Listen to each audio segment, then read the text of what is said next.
Boltzmann Brain Paradox. Picture this for a second. You wake up with complete confidence that you have lived an entire life. You remember your childhood, your closest friends, your biggest failures, and your happiest moments. You remember learning to ride a bicycle, your first crush, and every decision that slowly shaped the person you became. It all feels completely real. But what if none of it ever happened? What if every memory inside your head was created only a single second ago?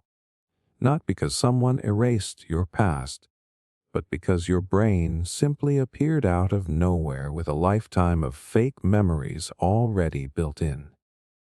That sounds like the plot of a science fiction movie. The disturbing part is that this idea comes from real physics, and some scientists have taken it seriously enough to debate whether it creates a genuine problem in our understanding of reality. The idea begins with something surprisingly ordinary. Physicists know that the universe naturally moves toward disorder. This tendency is called entropy. Think about a clean room. If nobody touches it, it slowly becomes messy. Dust gathers, objects shift, and everything becomes less organized over time. The same basic principle applies to stars, galaxies, and even the universe itself. Order is rare. Disorder is the default direction. Now imagine the universe existing for an unbelievably long time. Not millions of years. Not billions. Think about a span of time so enormous that our language almost stops being useful. When enough time passes, incredibly unlikely events stop being impossible. They remain absurdly rare, but eventually chance alone can produce almost anything. That is where everything takes a strange turn. If random particles are constantly moving forever, then sooner or later they could accidentally arrange themselves into something incredibly complex. In theory, they could even assemble into a fully functioning human brain. Not a developing brain inside a body, but a complete conscious brain that suddenly exists for a brief moment. Even stranger, that brain could contain detailed memories of a life that never actually happened. It could remember parents who never existed, birthdays that never occurred, and an entire history that was nothing more than random information arranged by chance. That imagined brain is called a Boltzmann brain. At first it sounds so ridiculous that it feels impossible to take seriously. But here is the uncomfortable part. Creating one random brain is actually far less complicated than creating an entire universe filled with hundreds of billions of galaxies, countless stars, planets, oceans, animals, and people. If the universe is truly endless in both time and opportunity, then random fluctuations might produce isolated, conscious brains much more often than they produce entire orderly universes like the one we think we live in. This creates a paradox that feels almost impossible to ignore.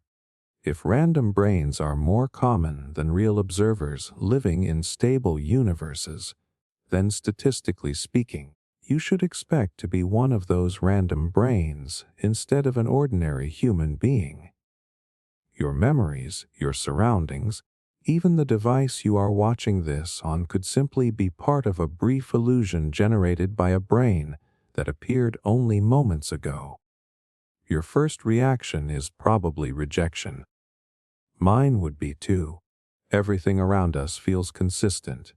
We wake up every day and the world behaves the same way. Gravity works. Time moves forward.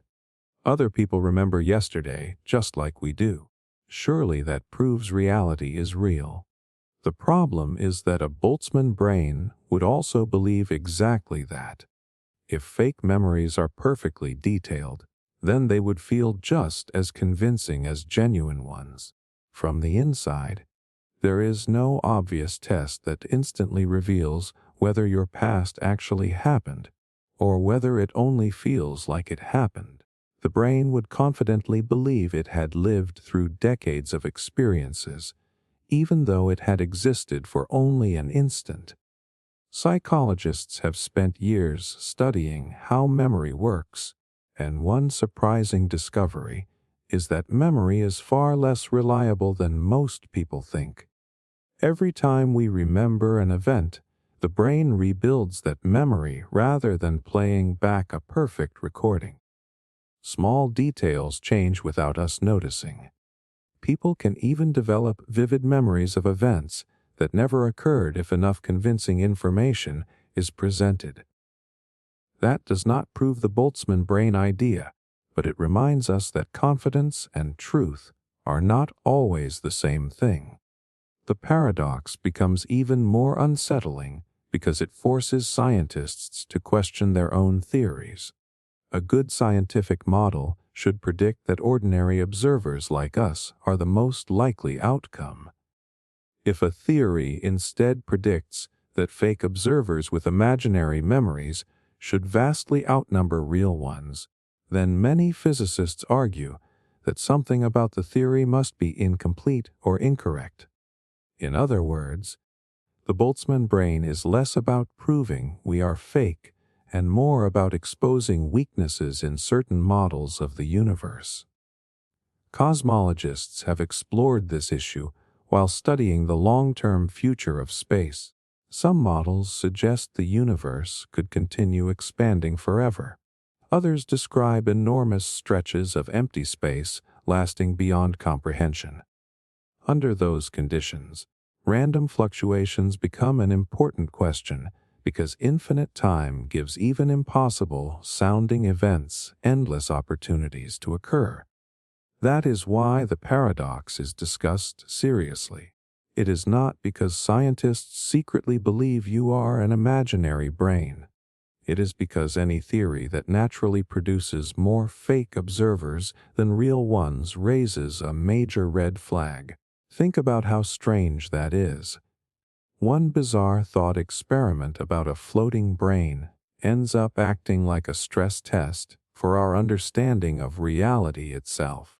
It forces physicists to ask whether their equations describe a universe that actually makes sense for conscious observers. If they do not, then perhaps the equations need to change. Even if the paradox is eventually solved, it leaves behind an unsettling lesson. We spend our lives trusting our senses because they are the only tools we have. We trust our memories because without them we lose our identity. We trust the world because it appears stable every single day. Yet one strange idea from physics reminds us that certainty is much harder to achieve than it feels. Reality may be incredibly solid, or our confidence in it may simply be the most convincing illusion imaginable. That possibility alone is enough to make the Boltzmann brain one of the most disturbing paradoxes ever proposed. Simulation paradox. Imagine someone walked up to you tomorrow and handed you undeniable proof that your entire life was running inside a computer. Your family would still be real to you. Your memories would still feel authentic. Every emotion you have ever experienced would still matter. The only thing that would change is one terrifying detail. The universe you believed was fundamental would actually be software. Most people immediately dismiss this idea because it sounds like science fiction, but the simulation paradox did not begin with a movie or a video game. It began as a serious philosophical argument that asks a question so unsettling that nobody has been able to completely dismiss it. What if the odds are actually against us living in the original reality? The idea starts with a simple observation. Human technology never stops moving forward. Just a few decades ago, computers filled entire rooms and struggled with basic calculations. Today, they fit inside our pockets while performing billions of operations every second. Video games have evolved from a handful of moving pixels into worlds so detailed that they can make people feel genuine fear, excitement, and emotional attachment. Artificial intelligence can generate conversations, artwork, music, and entire virtual environments that did not exist moments earlier. If technology has advanced this much in such a short period of time, what could it look like thousands or even millions of years from now? Now stretch that progress far into the future. Imagine a civilization so advanced that creating a perfectly realistic simulation of human history becomes as ordinary as creating a video game is for us today. Their computers would not simply display graphics. They could simulate entire planets, ecosystems, weather systems, civilizations, and conscious minds that believe they are living real lives. Every person inside that simulation would wake up, fall in love, make mistakes, build careers, and wonder about the universe without realizing they exist inside a digital world. Here is where the paradox begins. If one advanced civilization can create one realistic simulation, then they could probably create thousands, maybe millions, maybe billions. Each simulation could contain billions of conscious people. Suddenly, the number of simulated humans would vastly outnumber the number of original humans who existed in the first physical civilization. If there are countless simulated realities and only one original reality, then statistically speaking, most conscious beings would exist inside simulations instead of the base universe. That means if you simply picked one conscious observer at random, the chances are higher that they would belong to a simulation than to the original civilization. Without any additional evidence, you would have to admit something deeply uncomfortable. You are probably not special enough to be living in the very first reality. Our instincts fight this conclusion immediately. We look around and everything feels solid. We can touch objects. We experience pain. We remember our past. Physical laws remain consistent every single day. Surely that proves reality is genuine. But think about a character inside an advanced simulation. Their world would feel exactly the same. They would also experience pain. They would also remember growing up. Their laws of physics would appear perfectly stable because those laws were programmed to remain consistent. From inside the simulation, nothing would seem fake. In fact, if the simulation were realistic enough, there might be no experiment capable of proving it. That is what makes this paradox so disturbing. It does not ask whether reality feels real. It asks whether feeling real is enough. Human perception is already full of shortcuts. Your brain does not record the world like a camera.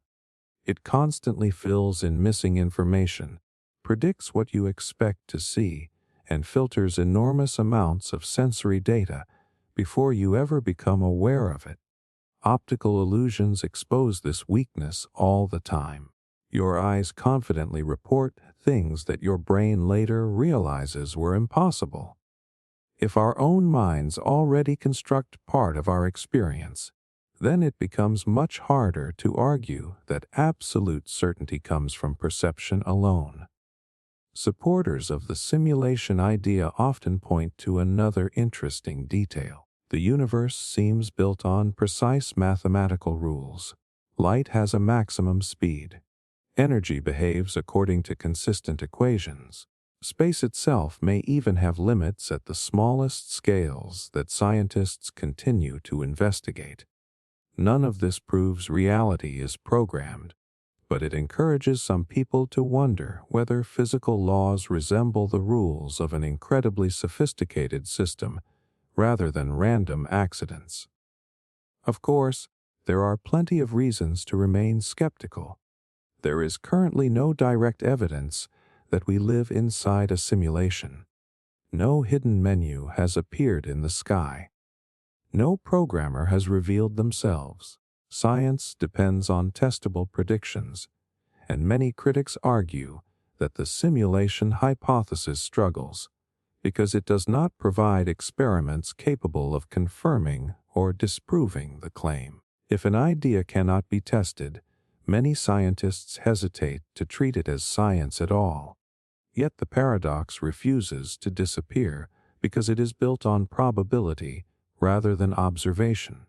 It says that if civilizations survive long enough to develop unimaginable computing power, and if they choose to create large numbers of conscious simulations, then the mathematics alone begins to favor simulated observers over original ones. The unsettling conclusion is not based on strange lights in the sky. It comes from counting possibilities.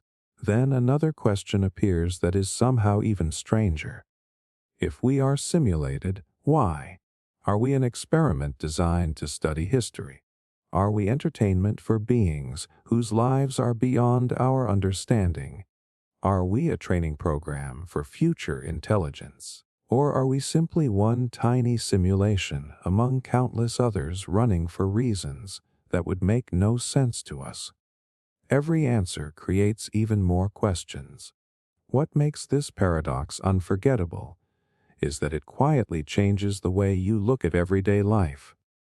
Every conversation, every sunrise, every decision, and every memory suddenly carries a hidden possibility.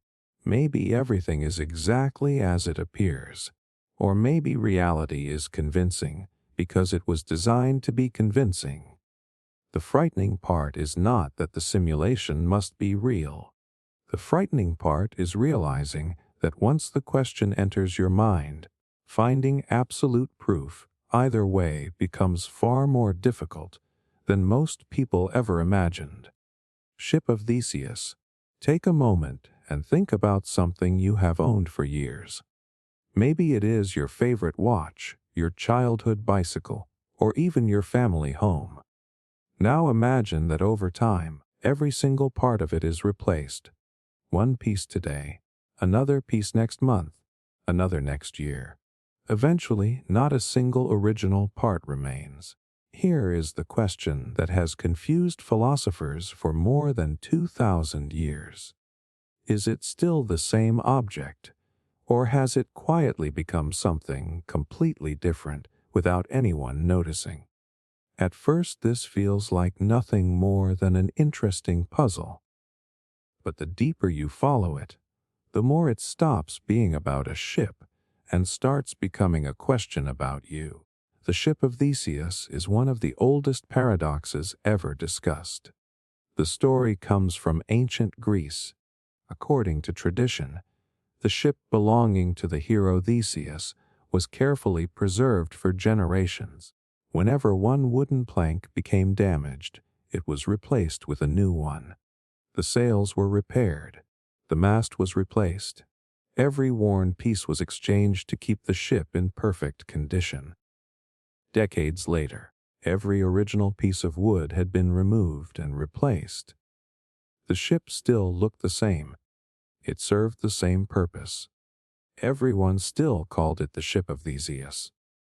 But was it really the same ship? Most people answer immediately without thinking. They say yes because the changes happened gradually. The ship never disappeared.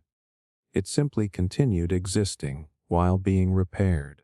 That sounds reasonable until the paradox introduces one tiny twist that changes everything. Imagine every original plank that had been removed over the years was carefully stored instead of thrown away. One day, someone decides to rebuild the original ship using every single authentic piece of wood. Now two ships exist. One is the continuously repaired ship that everyone recognizes. The other is built entirely from the original materials. Which one is the real Ship of Theseus? Suddenly there is no obvious answer. If identity depends on continuity, then the repaired ship wins. If identity depends on original material, then the rebuilt ship wins. But they cannot both be the original. The paradox forces you to choose a definition of identity and every definition creates new problems. At this point, it stops being a story about an ancient ship. It becomes personal. Look at your own body. Scientists estimate that many of the cells in your body are constantly replaced over time. Your skin renews itself. Your blood cells are replaced. Even parts of your skeleton gradually rebuild themselves. While some neurons in the brain can last much longer than other cells, much of your body today is physically different from the one you had years ago. Yet you never wake up believing you are a completely different person. So what exactly stayed the same? Most people instinctively point to memory. We believe we remain ourselves because we remember our past. We connect today's experiences with yesterday's experiences into one continuous story. But memory creates another problem. Human memory is surprisingly unreliable. Psychologists have shown that every time we remember an event, our brain reconstructs it instead of replaying a perfect recording. Small details change. Some memories disappear. Others become distorted without us realizing it. People can even become convinced they remember events that never happened. If memory changes and the body changes, then what exactly makes you the same person you were 10 years ago? This question becomes even stranger when you think about future technology. Imagine scientists invent a machine that scans every atom in your body and creates a perfect copy somewhere else. Every memory, every personality trait, every habit, and every tiny detail is duplicated perfectly. The copy wakes up believing it is you. It remembers your childhood. It recognizes your family. It finishes your sentences because it shares your thoughts. Now ask yourself a brutally simple question. Which one is actually you? If the original person is still standing there, then the copy cannot also be the original. But from the copy's perspective, nothing feels fake. It experiences consciousness just as vividly as you do. It would honestly insist that it is the real version because every memory tells the same story. The Ship of Theseus suddenly becomes far more than an ancient philosophical exercise. It becomes a challenge to everything we believe about personal identity. Even everyday life quietly reflects this paradox. Think about friendships. People change over time. Personalities evolve. Interests shift. Values mature. Someone you meet at 20 may feel completely different by the time they reach 40. Yet we still use the same name and treat them as the same individual. Somewhere deep inside, we believe identity survives change. The difficult part is explaining exactly how. Modern neuroscience adds another fascinating layer.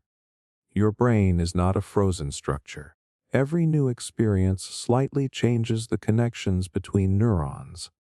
Learning, practicing, suffering, and even sleeping reshape the brain throughout life. In a very real sense, the person reading this sentence is already microscopically different from the person who started reading a few minutes ago.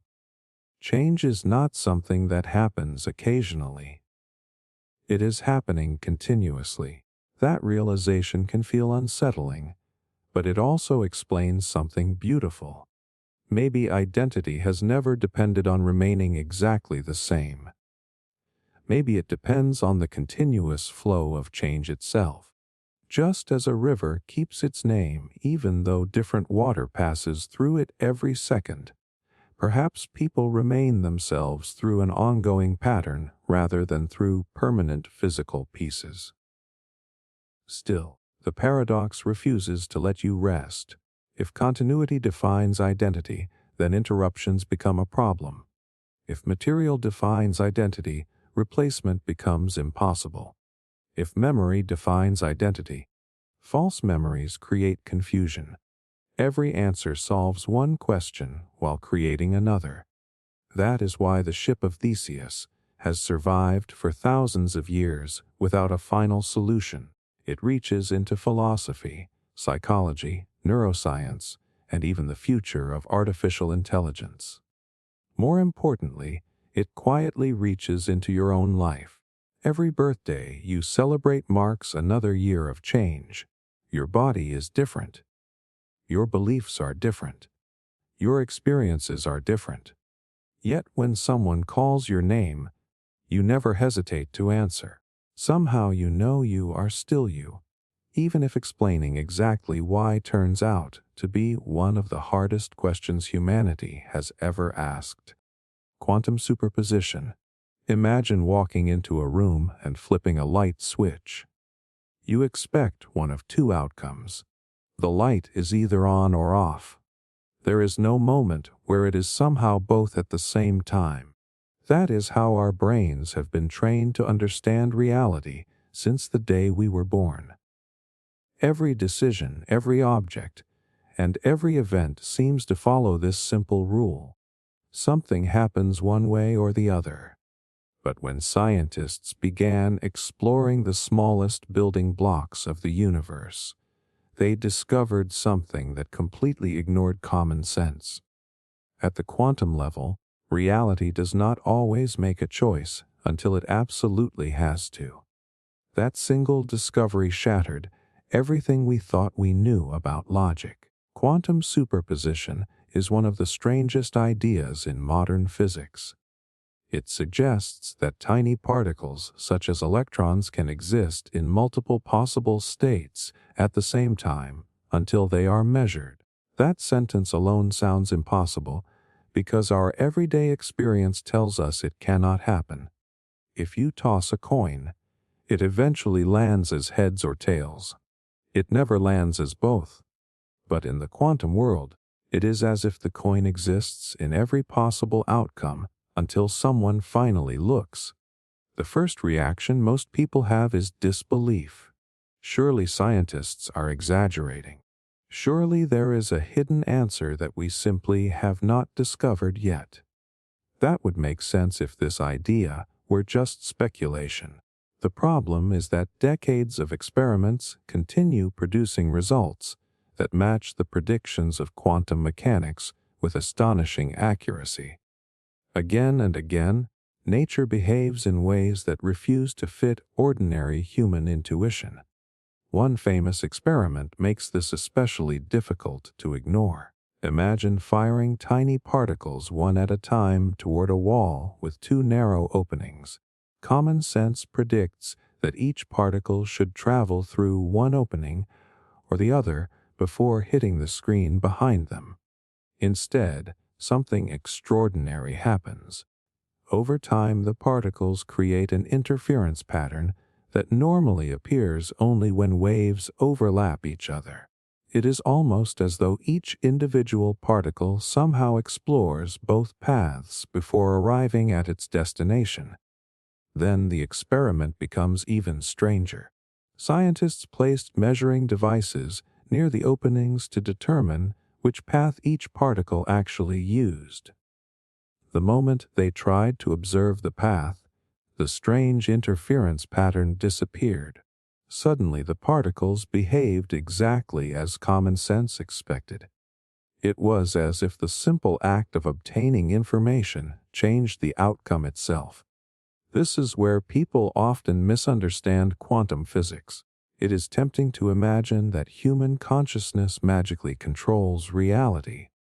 That is not what mainstream physics says. In quantum mechanics, a measurement does not necessarily require a person watching with their eyes. A measurement happens when a quantum system interacts with its environment in a way that forces one definite outcome to emerge. The mystery is not that humans create reality.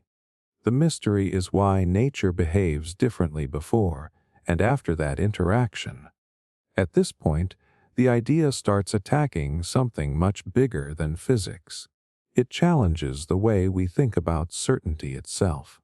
From childhood, we are taught that every question has one correct answer waiting to be discovered. A door is either open or closed. A person either made a decision or they did not. Reality seems fixed whether anyone observes it or not. Quantum superposition introduces a completely different possibility. Before certain interactions occur, reality may not fit neatly into the categories our minds expect. Instead of one hidden answer waiting behind the curtain, multiple possibilities may genuinely coexist. Naturally, this makes people uncomfortable. Our brains evolved to survive everyday life, not to understand quantum particles. We instinctively search for familiar explanations because uncertainty feels threatening. We want the universe to behave like the objects we can touch. But nature has no obligation to match human intuition. To explain how bizarre this becomes, physicist Erwin Schrödinger imagined one of the most famous thought experiments ever created. Picture a sealed box containing a cat, a tiny radioactive particle, and a mechanism that depends on whether the particle decays. According to a straightforward reading of quantum mechanics, before the box is opened, the system exists as a combination of different possible outcomes. The cat is linked to those possibilities in a way that makes it seem both alive and dead until a measurement occurs. Schrödinger never proposed this to suggest real cats exist in that condition. He designed the example to highlight just how absurd quantum superposition appears when stretched into the everyday world. Yet, despite sounding ridiculous, the mathematics behind quantum mechanics continues to work with incredible precision. Technologies that shape modern life rely on these principles.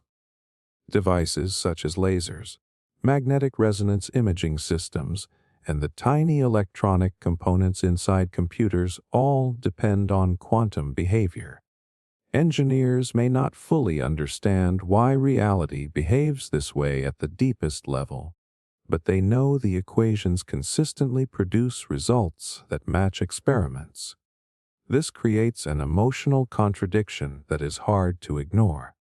We trust technology built on quantum mechanics every day. We carry it in our pockets. We rely on it in hospitals. We use it to communicate across the planet. Yet the reality behind that technology remains deeply mysterious. It is possible to successfully predict nature without completely understanding what nature is actually doing.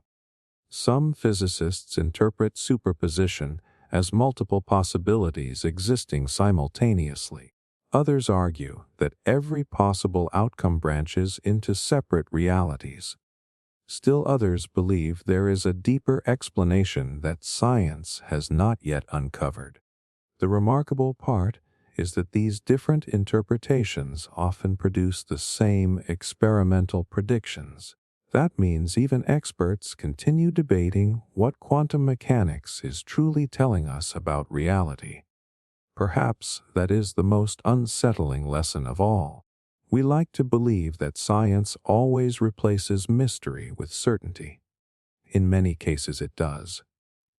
But sometimes science uncovers mysteries that are even stranger than the questions that came before them.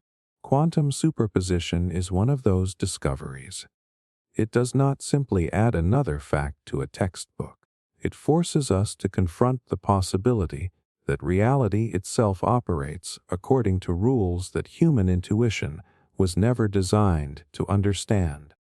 The next time you make a simple choice or watch a light switch turn on, it is worth remembering that beneath the familiar world lies another layer of existence where certainty gives way to possibility, where logic bends in ways that seem impossible, and where the universe quietly reminds us that what feels obvious to the human mind is not always how reality truly works. Fermi Paradox. Step outside on a clear night and look up. The stars seem endless.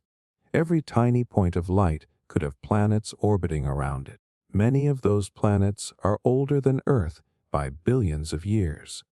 Some almost certainly have the right conditions for life. When you really stop and think about those numbers, one question becomes impossible to ignore. If the universe is so unimaginably vast and has existed for so long, then where is everybody? That simple question became one of the greatest mysteries in science. It is known as the Fermi Paradox, and it begins with an expectation that feels completely reasonable. Our galaxy alone contains hundreds of billions of stars. Beyond it are hundreds of billions of other galaxies, each packed with even more stars and planets. The ingredients for life are not unique to Earth. Astronomers have found water, organic molecules, and countless planets that exist in regions where liquid water could potentially survive. With numbers this enormous, intelligent life should not be rare. In fact, it should be everywhere. Yet the universe answers with complete silence. No confirmed alien signals, no visiting spacecraft, no massive civilizations spreading across the galaxy, no unmistakable evidence that another intelligent species has ever reached out. We expected a crowded universe. Instead, it feels strangely empty. That silence is what makes the paradox so unsettling. Imagine you walk into a city with millions of houses. Every light is on. Every car is parked outside. Food is still warm on the tables. Everything suggests people should be there. But every street is completely silent. Every door is unlocked. Every building is empty. At first you would assume everyone stepped outside for a moment. But after hours of searching, the silence would become terrifying. Eventually, the absence of people would become more mysterious than their presence ever could have been. That is exactly how scientists feel about the universe. Some researchers believe intelligent civilizations are incredibly rare. Perhaps life itself is common, but evolving into intelligent beings capable of building technology is extraordinarily unlikely. On Earth, simple life appeared relatively early, but it took billions of years before creatures capable of asking questions about the universe finally emerged. Maybe that leap is so difficult that almost no planet ever reaches it. Others think the real obstacle comes later. Imagine a civilization becoming technologically advanced. It discovers nuclear weapons, artificial intelligence, genetic engineering, or powerful energy sources.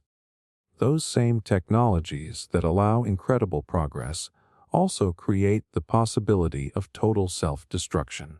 Perhaps most civilizations never survive long enough to explore the stars. They invent tools faster than they develop the wisdom to use them safely. That possibility has an uncomfortable connection to humanity. For the first time in history, our own species possesses technologies capable of changing the entire planet. We can communicate instantly across continents, alter living organisms, and create machines that increasingly perform tasks once thought impossible. We have reached an extraordinary point in history, but we have also created risks that previous generations never faced. The Fermi Paradox quietly asks whether every intelligent civilization eventually reaches this crossroads and whether most of them fail to make it through. Then comes an even darker possibility known as the Great Filter. The Great Filter is the idea that somewhere between lifeless matter and an advanced civilization lies an obstacle so difficult that almost nobody gets past it. The terrifying part is that we do not know where that obstacle is. Maybe it is behind us.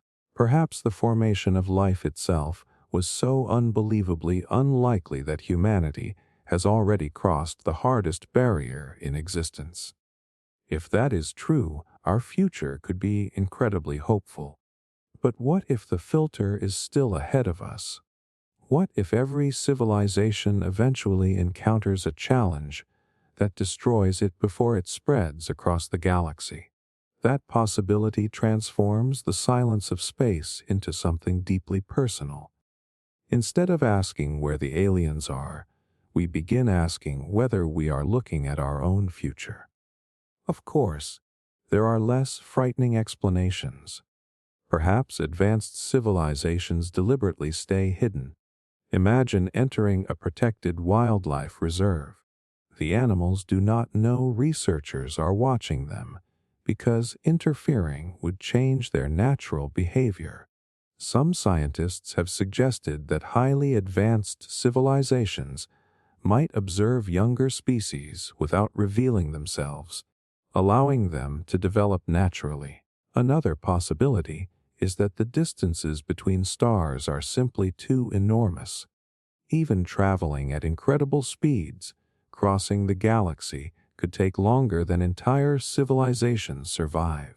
Communication might be slow, expensive, or simply not worth the effort. We often imagine the universe as a neighborhood, but in reality it is separated by distances so vast that even light takes years to travel between nearby stars. There is also the possibility that we are searching the wrong way. Human civilization has used radio technology for only a tiny fraction of its existence.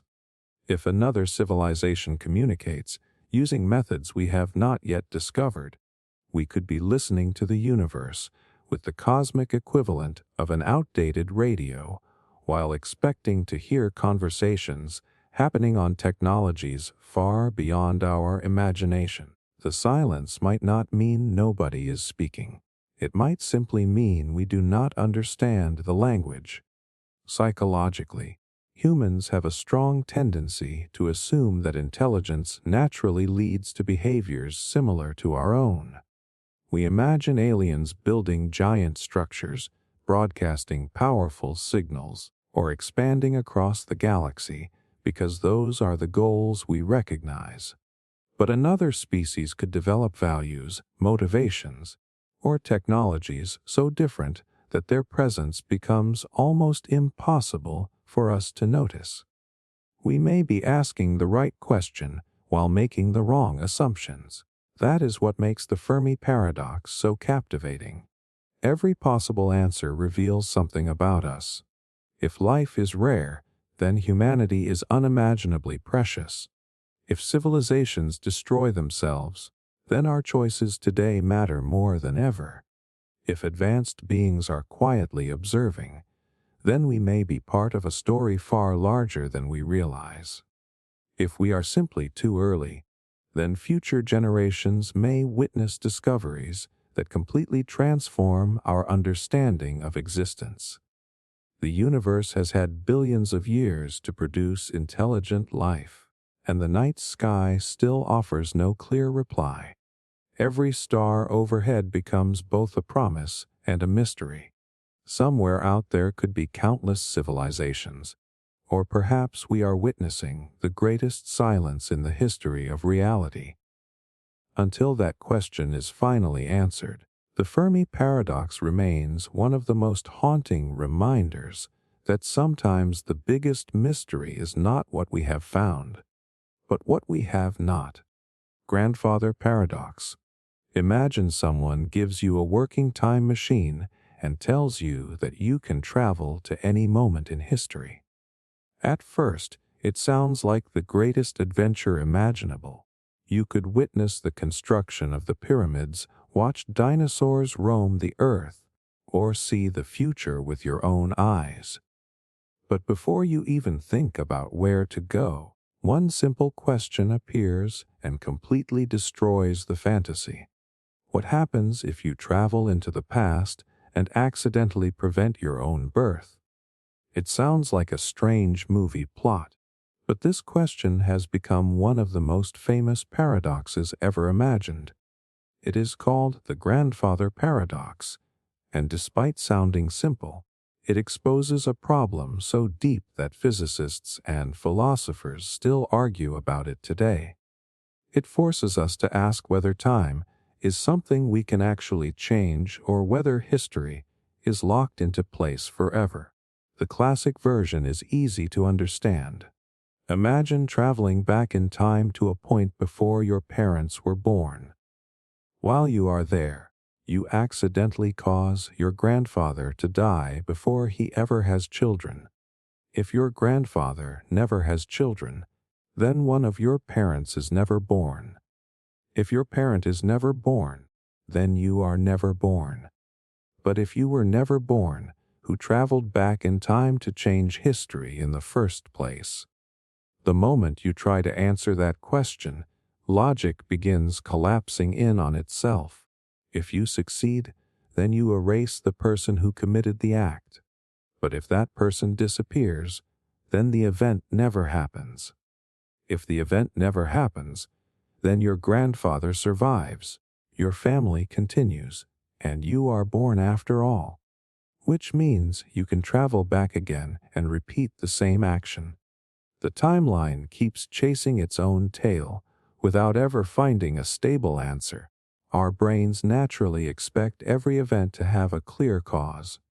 A glass falls because someone pushed it. A tree grows because a seed was planted. Every effect follows a cause that came before it. The grandfather paradox breaks that chain completely, cause destroys its own effect, and the effect destroys its own cause. Reality begins looping in circles instead of moving forward. Naturally, scientists have tried to find ways around this problem. One possibility is that changing the past is simply impossible. No matter what you try, history somehow protects itself. Imagine going back in time determined to stop your grandfather from meeting your grandmother. Every attempt fails in unexpected ways. Your car breaks down. You arrive at the wrong location. You accidentally introduce the very two people you were trying to keep apart. Every action you take ends up helping history unfold exactly as it already did. This idea is often called self-consistency. According to this view, the universe never allows contradictions. Time is not something you rewrite like words on a page. Instead, everything that happened has always included your journey into the past. You believed you were changing history, but in reality you were fulfilling it. That sounds satisfying until another question appears. If the past cannot be changed, do you actually have free will? Imagine spending your entire life believing you make your own decisions, only to discover that every choice was already woven into the timeline before you were even born. Every success, every mistake, every relationship, and every heartbreak would simply be events you were always going to experience. Suddenly, the paradox stops being about time travel and becomes a question about whether choice itself is real. Other physicists suggest a completely different solution. Instead of changing your own past, what if traveling through time creates a new timeline? In that version, you can prevent your grandfather from having children, but you do not erase yourself because you came from a different branch of reality. Your original timeline continues unchanged, while a completely new history begins unfolding without your existence. At first, this seems to solve everything. But think about what it really means. Every decision involving time travel could split reality into countless parallel worlds. Somewhere there could be one version where you never existed, another where history unfolded differently, another where humanity developed in completely unexpected ways. Instead of one universe, there would be an unimaginable collection of realities, each created by different choices and different outcomes. Whether those parallel universes truly exist remains unknown, but the idea has become an important topic in both physics and philosophy because it avoids the logical contradiction of erasing the very person who caused the change. Then there is an even stranger possibility. Maybe the paradox exists because our understanding of time is completely wrong. We experience time as a straight line moving from yesterday toward tomorrow. Every second feels like it disappears forever. But some interpretations of physics suggest that past, present, and future may all exist together in ways our minds cannot naturally perceive. If that is true, then asking whether the past can be changed might be like asking whether you can remove chapter 3 from a book while chapter 4 is still being read. The entire story already exists as one complete structure. Even outside physics, the grandfather paradox reveals something fascinating about human psychology. We constantly replay old decisions in our minds. We imagine different conversations, different careers, different relationships, and different choices. We mentally travel back through time asking what would happen if we had acted differently. In a way, every person carries their own version of this paradox because we are endlessly tempted to rewrite a past that no longer exists. The truth is that changing one event is never as simple as it seems. Every decision connects to thousands of others in ways we rarely notice. Remove one meeting, one friendship, one coincidence, or one failure, and the entire course of a life could unfold differently. The paradox reminds us that history is not a collection of isolated moments. It is an enormous web where every thread depends on countless others. That is why the grandfather paradox continues to fascinate scientists, philosophers, and storytellers alike. It begins with a simple question about visiting the past, but it quickly grows into something much larger. It forces us to question causality, free will, identity, and the very structure of reality itself. Whether time travel is ever possible remains unknown, but one thing is certain. The moment you imagine changing the past, you discover that logic itself may not survive the journey. Bootstrap Paradox. Imagine waking up tomorrow with a notebook that contains the complete blueprint for the greatest invention in human history. Every detail is perfect. Every equation works. You spend years building it, become famous, and eventually, decades later, you invent a time machine. Out of gratitude, you travel back to your younger self and hand over the very same notebook that started everything. Now stop for a second and ask the one question nobody can answer. Who actually wrote the notebook?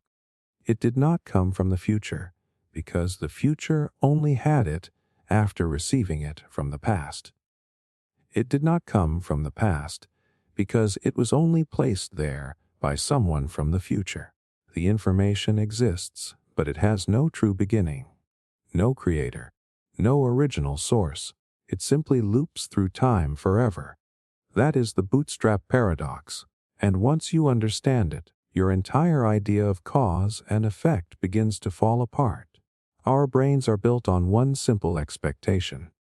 Every object has an origin. Every story has a first chapter. Every invention has an inventor. If you find a painting, someone painted it. If you hear a song, someone composed it. We instinctively believe that everything must begin somewhere. The Bootstrap Paradox challenges that belief by introducing something that exists without ever being created. At first it sounds impossible. After all, how can information appear without anyone thinking of it first? That question is exactly why this paradox is so disturbing. It creates a closed loop where every answer points back to itself. Imagine a famous scientist discovers the cure for a deadly disease because someone from the future gives them the formula. Years later, after saving millions of lives, that same scientist travels back in time and hands the formula to their younger self. The cure changes history, but nobody ever invented it. It simply exists because time keeps carrying it around in circles. Nothing about that feels satisfying. We are uncomfortable with mysteries, but we are even more uncomfortable with missing beginnings. Human psychology naturally searches for origins because origins make the world feel understandable. Children constantly ask why until they finally reach an answer that satisfies them. Adults do exactly the same thing with science, history, and philosophy. We want to know where things come from, because beginnings give us a sense of order. The Bootstrap Paradox refuses to provide one. This idea becomes even stranger when it involves knowledge instead of physical objects. Imagine a musician hears a beautiful melody from an old recording. Inspired by it, they perform the song throughout their career until it becomes one of the greatest pieces of music ever written.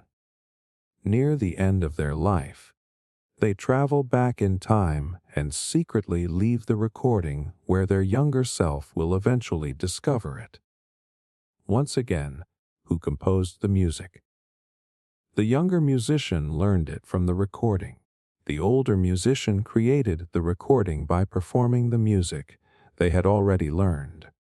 The melody exists forever without ever being written for the first time.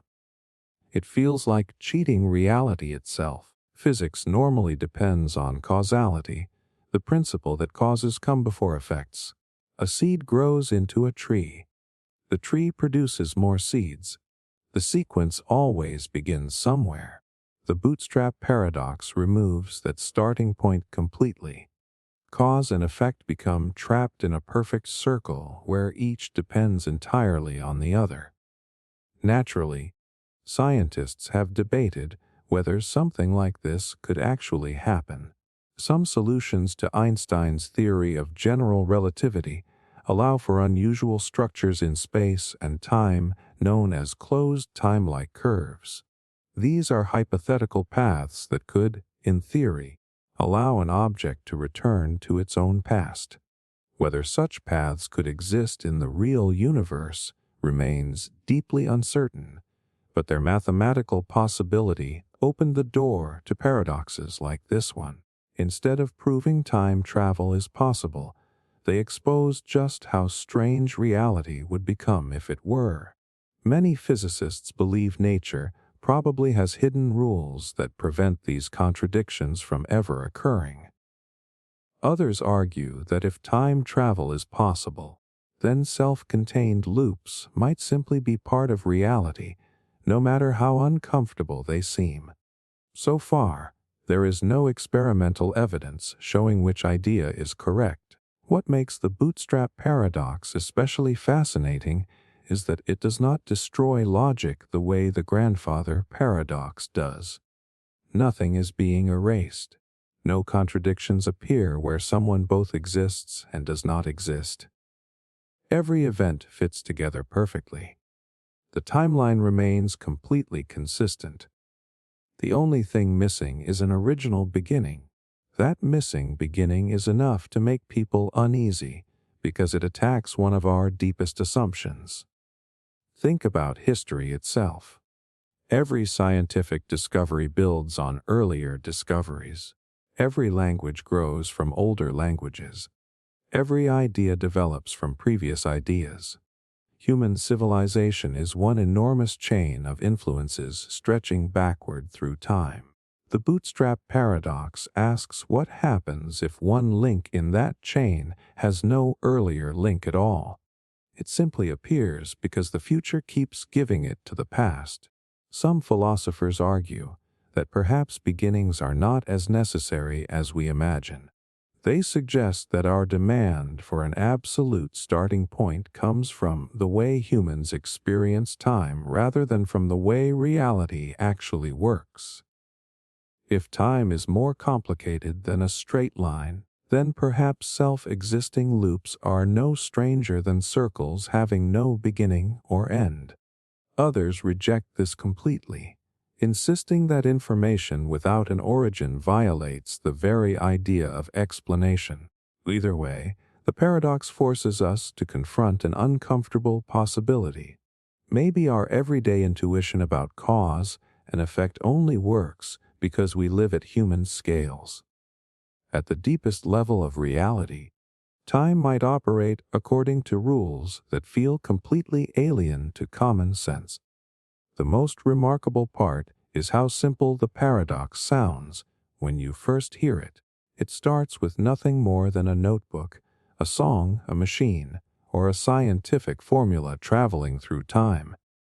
Yet within moments, it grows into a challenge against one of the oldest questions humanity has ever asked. Where do things come from? Perhaps every mystery eventually has an answer. Or perhaps some mysteries exist because the answer has been looping through time forever, never created, never destroyed, and never belonging to anyone at all. That possibility is what makes the Bootstrap Paradox one of the most haunting and unforgettable puzzles ever imagined. Observer effect. Think about the last time you realized someone was watching you. Maybe you were walking through a shopping mall, speaking in front of a class, or simply scrolling through your phone when you noticed a security camera. Almost instantly, something changed. You stood a little straighter. You became more aware of your actions, without anyone saying a word. The simple fact that you were being observed influenced your behavior. Now imagine discovering that this strange phenomenon does not only happen to people. At the deepest level of reality, the universe itself seems to behave differently when it is observed. That idea sounds impossible, yet it has become one of the most misunderstood and fascinating concepts in modern physics. The observer effect often gets described as if human consciousness magically changes reality. That version spreads quickly because it sounds mysterious and dramatic, but the real story is both more subtle and, in many ways, even stranger. In quantum physics, the act of measuring a tiny particle can influence what happens next. Not because your thoughts possess supernatural powers, but because measuring something at that scale usually requires interacting with it. Imagine trying to determine the exact position of a tiny dust particle floating in a completely dark room. The only way to see it is to shine a flashlight on it. The moment the light reaches the particle, it pushes against it ever so slightly. Your attempt to observe it has already changed its motion. On everyday objects, this effect is so incredibly small that we never notice it. But when scientists study particles smaller than atoms, even the smallest interaction can completely change the outcome. That alone is surprising enough. Then quantum mechanics introduces something even stranger. Scientists performed experiments where tiny particles traveled toward two narrow openings before reaching a screen. When nobody measured which opening the particles passed through, they created an interference pattern that suggested wave-like behavior. But when measuring devices were placed near the openings to determine the path, that pattern disappeared. Suddenly the particles behaved differently. The experiment has been repeated countless times, and the results remain astonishingly consistent. The important detail is often overlooked. The change does not happen because a human pair of eyes is watching. It happens because the particle interacts with a measuring device. That interaction becomes part of the physical system itself. In other words, observation in quantum physics means obtaining information through interaction, not simply looking at something with conscious awareness. Even after understanding that explanation, the mystery does not disappear. Why should the act of gathering information influence the outcome so dramatically? That question has challenged physicists for decades. Different interpretations of quantum mechanics offer different answers. Some suggest that quantum systems exist as multiple possibilities until measurement forces one definite result. Others argue that every possible outcome continues in separate branches of reality. Still others believe there are hidden processes that science has not yet uncovered. The remarkable part is that all these interpretations successfully describe the same experiments while telling very different stories about what reality is actually doing. This is where the observer effect begins reaching beyond physics and into everyday life. Human beings change under observation all the time. Employees often work differently when they know their manager is nearby. Athletes perform differently in front of thousands of spectators than they do during private practice. Students behave one way when teachers are watching and another when they believe nobody is paying attention. Psychologists have even documented what is known as the Hawthorne effect, where people temporarily improve or alter their behavior simply because they know they are participating in a study. Observation changes outcomes long before we ever step into a physics laboratory. That similarity can be misleading, but it is also emotionally powerful. Whether we are talking about people or particles, observation is rarely passive. The very act of collecting information often changes the system being studied. In human behavior, the change comes from awareness. In quantum physics, the change comes from physical interaction. Different mechanisms, but a surprisingly similar lesson. The observer is never completely separate from what is being observed. This idea quietly challenges one of our oldest assumptions. Most of us imagine reality as something that simply exists exactly the same whether we interact with it or not. We think of ourselves as spectators standing outside the universe, looking in through a window. Quantum physics suggests that, at least on the smallest scales, the relationship is more complicated. Measurement is not just reading information from nature. It becomes part of the process itself. Naturally, this has inspired countless misunderstandings. Some people claim the observer effect proves we create reality with our thoughts. Others use it to support ideas that have no connection to established physics. While the experiments themselves are real, mainstream science does not conclude that human belief alone shapes the physical universe. The mystery lies in how quantum systems respond to measurement, not in magical powers of the mind. Still, the genuine mystery is extraordinary enough without adding anything else. Modern technology depends on quantum mechanics every single day. The electronic components inside computers, advanced medical imaging systems, and many of the devices we rely on exist because scientists learned to predict quantum behavior with incredible accuracy. Yet, despite those practical successes, the deeper meaning of measurement remains one of the biggest unanswered questions in physics. We know the equations work. We know the experiments repeat. But understanding why reality behaves this way continues to challenge even the brightest minds. Perhaps that is what makes the observer effect so unforgettable. It reminds us that knowledge is never completely free. Every attempt to understand reality involves interacting with it in some way.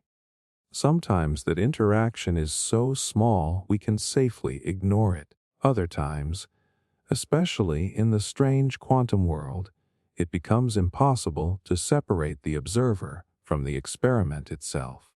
The next time you catch yourself acting differently because someone is watching, remember that the universe has its own version of that story.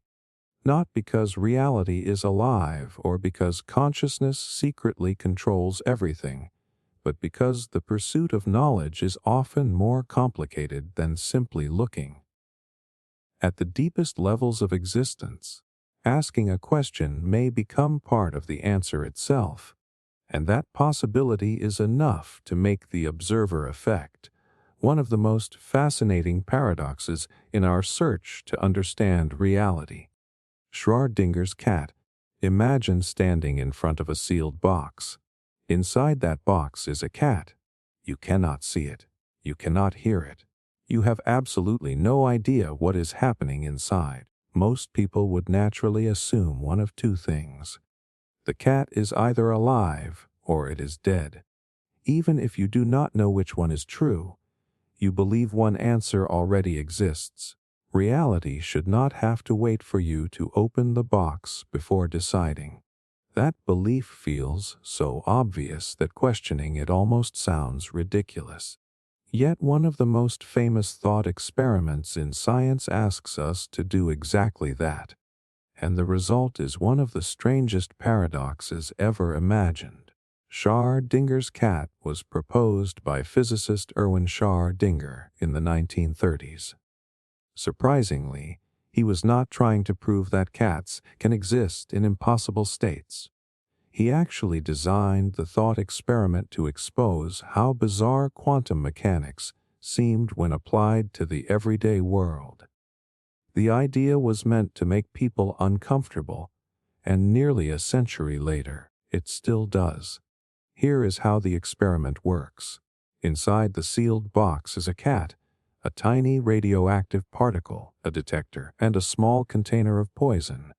If the radioactive particle decays, the detector activates, the poison is released, and the cat dies. If the particle does not decay, nothing happens, and the cat remains alive. According to quantum mechanics, before any measurement takes place, the radioactive particle can exist in what is called a superposition of possible states. If the cat's fate depends entirely on that particle, then the mathematics seems to suggest that the entire system exists as a combination of both possible outcomes until the box is opened. That is the shocking part. From the perspective of the equations, the cat appears to be both alive and dead until a measurement forces one definite result. The moment most people hear this, they reject it immediately. That cannot possibly be true. A real cat cannot be both alive and dead. And that reaction is exactly why Schrödinger invented the thought experiment in the first place.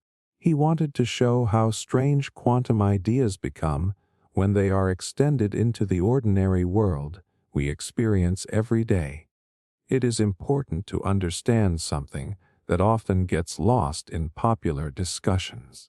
Scientists are not claiming that actual household cats spend their time floating between life and death. The cat is a thought experiment. It represents the challenge of connecting the bizarre behavior of tiny quantum particles with the familiar world of everyday objects. Where exactly does the quantum world end and the normal world begin? That question remains one of the deepest mysteries in physics. At the quantum level, particles behave in ways that seem impossible according to ordinary intuition. They can exist in combinations of possibilities that only become definite after interactions that count as measurements. Yet when we look around, everything appears solid, stable, and certain. Chairs are chairs. Trees are trees. Cats are either alive or dead. Somewhere between tiny particles and everyday reality, something changes. Physicists have spent decades trying to explain what that change actually is. One interpretation suggests that the act of measurement causes the quantum possibilities to collapse into one outcome.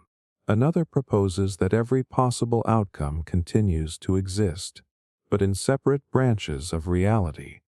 According to that idea, when the box is opened, one version of reality contains a living cat, while another contains a dead one. Neither outcome disappears. Instead, the universe itself splits into different histories. That sounds more like science fiction than science. But remarkably, it is one of several serious interpretations that physicists continue to debate, because the mathematics alone does not clearly favor one explanation over another. Then there is another fascinating layer to this paradox. Human beings are deeply uncomfortable with uncertainty. Psychologists have found that our brains constantly search for definite answers, even when complete information is unavailable. We prefer certainty because it makes the world feel predictable and safe. When we cannot find clear answers, our minds often invent stories to fill the gaps. Schrödinger's cat forces us to sit with uncertainty instead of escaping it. Before the box is opened, we desperately want to know the truth. Yet the thought experiment suggests that reality itself may not fit neatly into the categories we expect. That is why this paradox has fascinated people far beyond the world of physics. It becomes a symbol for every uncertain moment in life. Think about waiting for the results of an important medical test. Before the doctor calls, your future seems suspended between hope and fear. Or imagine sending an important job application. Until the decision arrives, your mind constantly imagines different futures. You have not yet entered either one. In everyday life, uncertainty feels emotionally similar to standing in front of Schrödinger's sealed box, wondering which reality is waiting inside. Of course, real life eventually gives us an answer. The box opens. The phone rings. The email arrives. One possibility becomes real while the others disappear from our personal experience. What makes Schrödinger's cat unforgettable is that it reminds us how different reality can be from human intuition. Our senses evolved to help us survive, not to understand the deepest laws of the universe. The same instincts that allow us to catch a ball or cross a busy street are completely unprepared for the strange behavior of quantum particles. Reality is under no obligation to match what feels obvious. Modern science has confirmed quantum phenomena again and again through incredibly precise experiments. Technologies such as lasers, semiconductors, and quantum computers rely on these principles every day.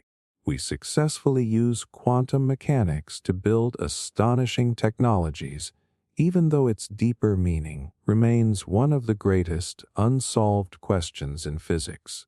Perhaps that is the most fascinating lesson hidden inside the box.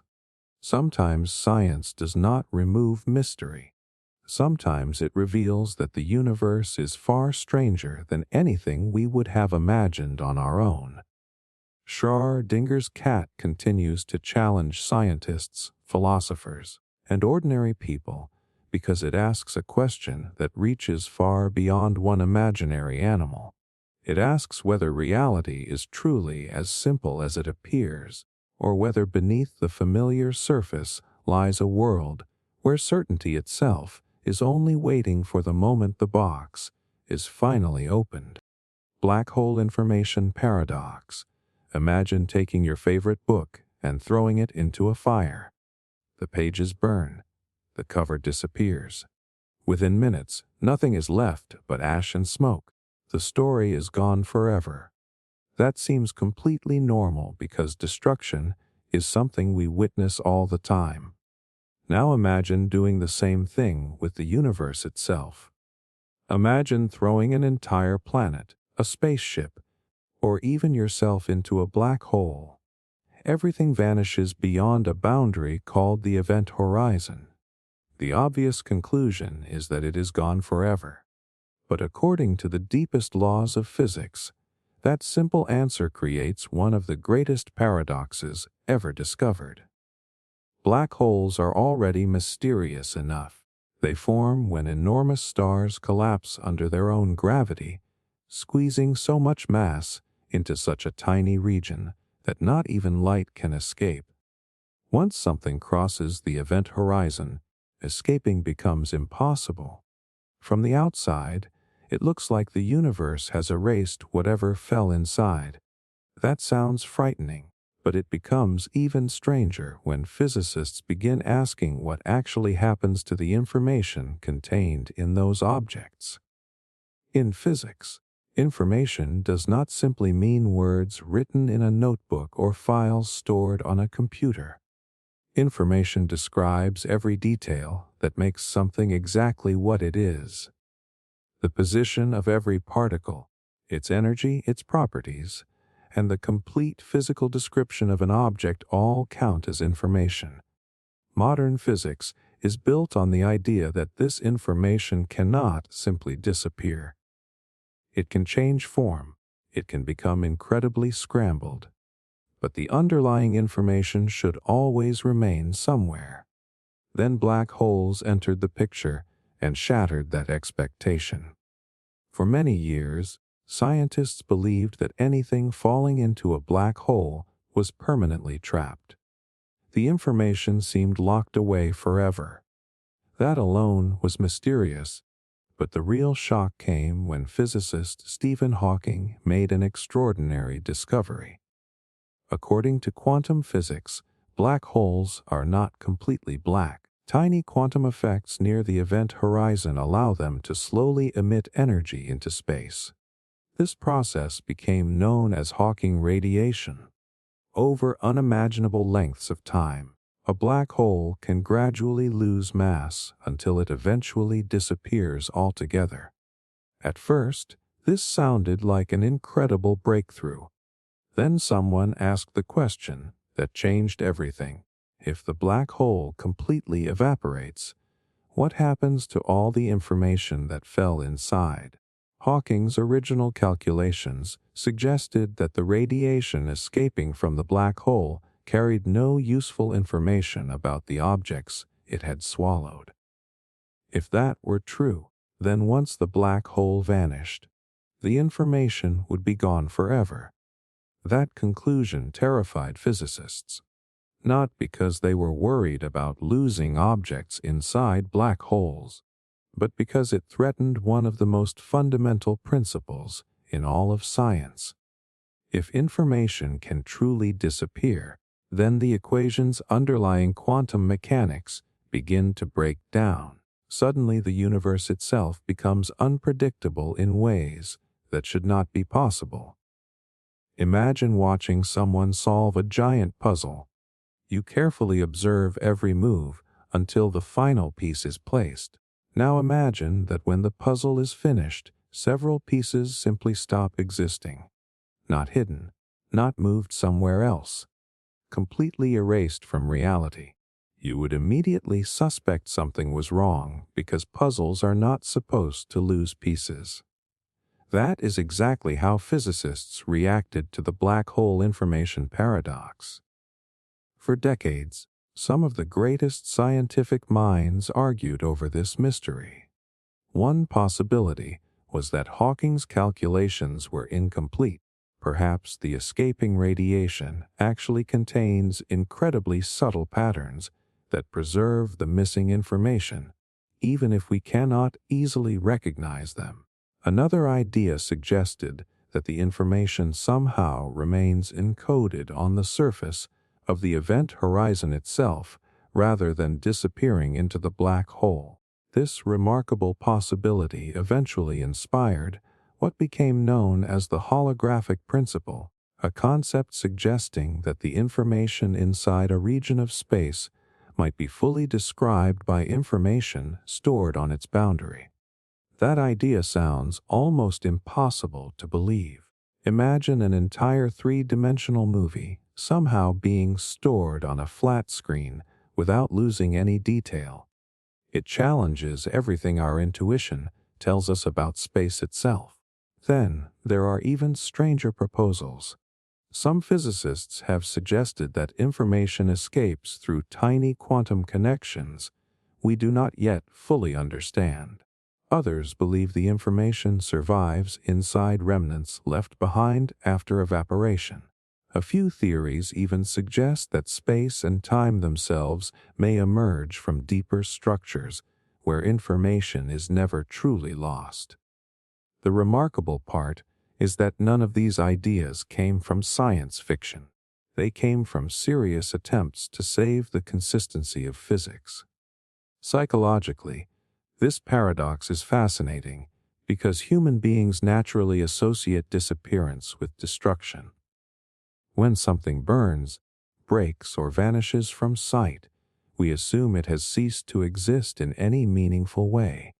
Physics repeatedly teaches us that nature often behaves differently from our instincts. Energy is conserved, matter changes form, and according to quantum theory, information may also survive even when every visible trace appears to have vanished. That lesson forces us to rethink what destruction actually means. Perhaps nothing is ever truly erased. Perhaps reality simply hides information in ways that are almost impossible to reconstruct. In recent years, many physicists have become increasingly convinced that information is ultimately preserved, although exactly how this happens remains one of the biggest unanswered questions in theoretical physics. Research connecting black holes, quantum mechanics, and gravity continues to reveal surprising links that may eventually lead to an entirely new understanding of the universe. What makes the black hole information paradox so unforgettable is that it begins with a simple image of something disappearing into darkness. But beneath that image lies a question that reaches into the foundations of reality itself. Can the universe permanently erase information, or does every event leave a trace that can never truly be destroyed? Until that mystery is fully solved, every black hole represents more than a cosmic monster swallowing stars. It becomes a silent challenge to everything we think we know about space, time, memory, and the rules that hold reality together. Somewhere beyond the edge where light can no longer escape, the universe may be hiding one of its greatest secrets, patiently waiting for us to discover whether anything is ever truly lost. Arrow of Time Paradox. Every morning you wake up a little older than the day before. Ice melts into water. Smoke spreads through the air. A broken glass never suddenly jumps off the floor and rebuilds itself. Everything in your life moves in one direction, forward. We never question it because it feels so obvious that time has an arrow pointing from the past toward the future. But here is the strange part. When scientists examine the deepest laws of physics, they find something completely unexpected. Most of those laws do not actually care which direction time moves. According to the equations, many physical processes could work just as well in reverse. So if the fundamental rules of the universe barely distinguish between past and future, then why does every moment of our lives move in only one direction? That simple question creates what is known as the Arrow of Time Paradox. It is one of the biggest mysteries in modern physics because it challenges something we experience every second of our lives. We never remember tomorrow. We never watch spilled milk climb back into the glass. We never see ashes transform back into a burning log. Everything around us insists that time only moves forward, yet the microscopic rules governing reality often appear perfectly symmetrical. Think about a video of two planets orbiting each other in empty space. If someone secretly played that video backward, you probably would not notice anything strange. The motion would still obey the laws of physics. Now imagine watching a video of an egg falling onto the floor. The shell shatters into hundreds of pieces. If that video were played backward, you would immediately know something was wrong. The broken pieces would magically gather together, rebuild the shell, and leap back onto the table. Your brain instantly rejects that as impossible. But why? The laws controlling the tiny particles inside the egg are almost the same in both directions. So where does the difference come from? The answer seems to involve something called entropy. Entropy is often described as the amount of disorder in a system. Imagine opening a brand new deck of playing cards. Every card is perfectly arranged. Shuffle the deck enough times, and the cards become completely random. There are countless ways for the cards to exist in a mixed order, but only one way for them to remain perfectly organized. Nature almost always moves toward the more probable state, which is greater disorder. That is why cream naturally mixes into coffee, but never separates itself back into a perfect swirl. It is why perfume spreads across an entire room, instead of gathering itself neatly back into the bottle. The forward direction of time seems connected to the steady increase of entropy. At first, that sounds like the mystery has been solved. But it has not. The real paradox is much deeper. If entropy naturally increases, then the universe must have started in an incredibly low entropy state. In other words, the entire cosmos began in an unbelievably ordered condition. That raises an astonishing question. Why? Why would the universe begin in such an extraordinarily special state if disorder is overwhelmingly more likely? No one knows. The Big Bang explains how the universe expanded from an incredibly hot and dense beginning, but it does not fully explain why the initial conditions were so remarkably ordered. In many ways, the arrow of time paradox is really asking why the universe began with a built-in direction for time at all. The mystery becomes even stranger when you think about memory. Every memory you have points toward the past. You remember your first day of school. You remember yesterday's conversation.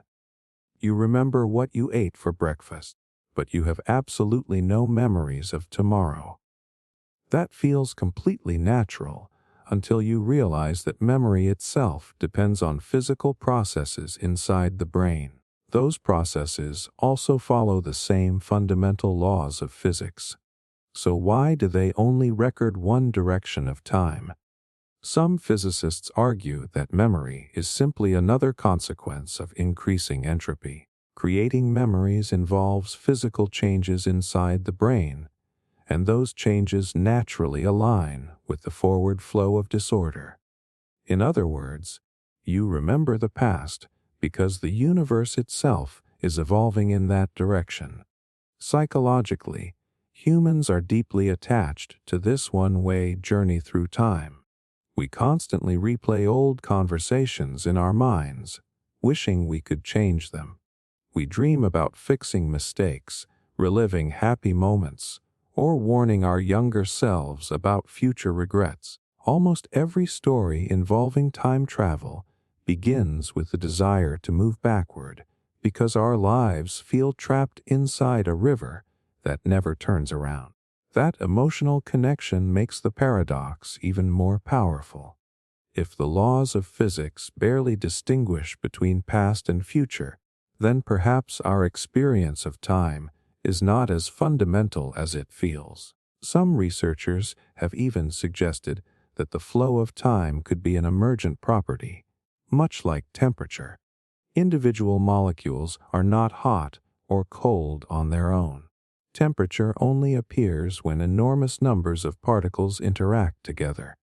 Likewise, the passage of time that we experience may emerge from deeper physical processes, rather than existing as a basic ingredient of reality. That idea completely changes how we picture the universe. Instead of imagining time as a giant cosmic clock ticking forward, reality may simply consist of countless physical relationships, with the sensation of flowing time emerging naturally from their interactions. If that sounds difficult to imagine, you are not alone. Even many physicists admit that our everyday intuition breaks down when confronting these ideas.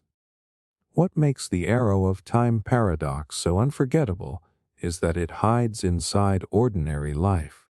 Every birthday you celebrate, every photograph you take, every wrinkle that appears, and every memory you create quietly points in the same direction.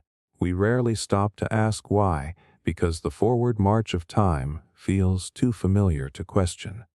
Yet beneath that familiarity lies one of the deepest unsolved mysteries in science. Why does the universe remember the past, but never the future? Why did reality begin in such an ordered state? And why do the deepest laws of physics seem almost indifferent to the direction that defines every moment of our existence? Until those questions are answered, the arrow of time remains far more than a simple march from yesterday to tomorrow. It is a reminder that even the most ordinary part of human experience may be hiding one of the greatest secrets in the universe. Measure problem of infinity. Try answering a question that sounds ridiculously simple. Which number appears more often, even numbers or whole numbers? Your first instinct is probably to say whole numbers because they include everything. 1, 2, 3, 4, and so on forever. Even numbers are only half of those. That seems obvious, but mathematics gives a completely different answer. Since both sets continue forever, they can actually be matched 1 to 1. Every whole number has a corresponding even number. Suddenly, two collections that seem completely different somehow contain the same amount.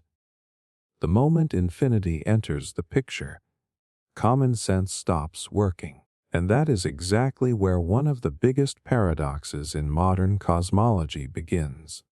The measure problem of infinity is not just about numbers.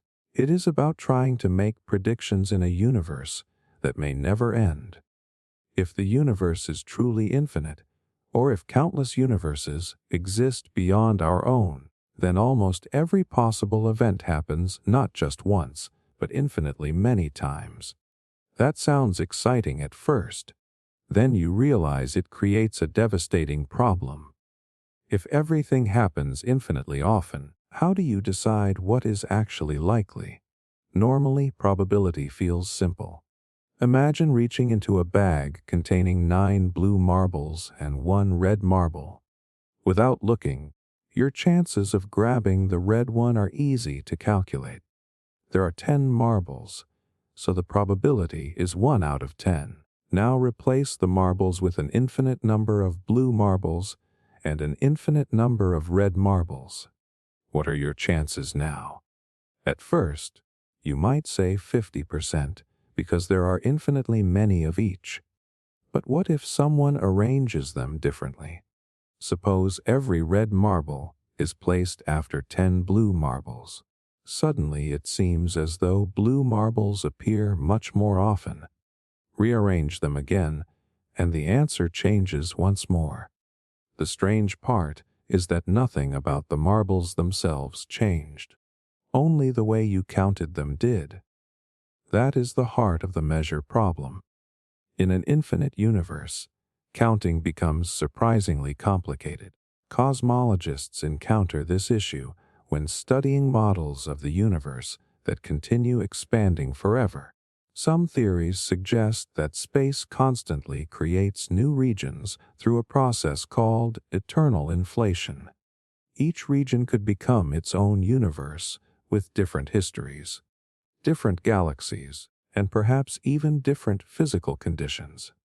If this process never ends, then there are infinitely many places where every physically possible event eventually occurs.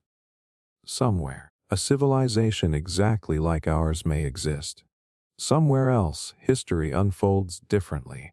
Somewhere, a planet almost identical to Earth forms with tiny changes. Given enough infinity, possibilities multiply without limit. That sounds incredible until you ask one unavoidable question. Which of those possibilities should we expect to experience? If every type of observer exists infinitely many times, then saying one outcome is more common than another becomes surprisingly difficult. Mathematicians call this the measure problem because we need a consistent way to assign probabilities inside an infinite collection. Without a proper measure, predictions lose their meaning. Imagine walking into a library with an infinite number of books. Some books tell your exact life story. Others differ by one sentence. Others describe worlds where dinosaurs never disappeared or humanity never evolved. If every possible book exists infinitely many times, asking which story is the most common becomes almost impossible without first deciding how you count the shelves. Different counting methods produce different answers. That is deeply frustrating because science depends on prediction. When physicists build a theory, they expect it to tell them what observers are likely to see. If the theory predicts every outcome infinitely often, without providing a meaningful way to compare them, then it struggles to explain why we observe this particular universe instead of another. This is not merely a mathematical inconvenience.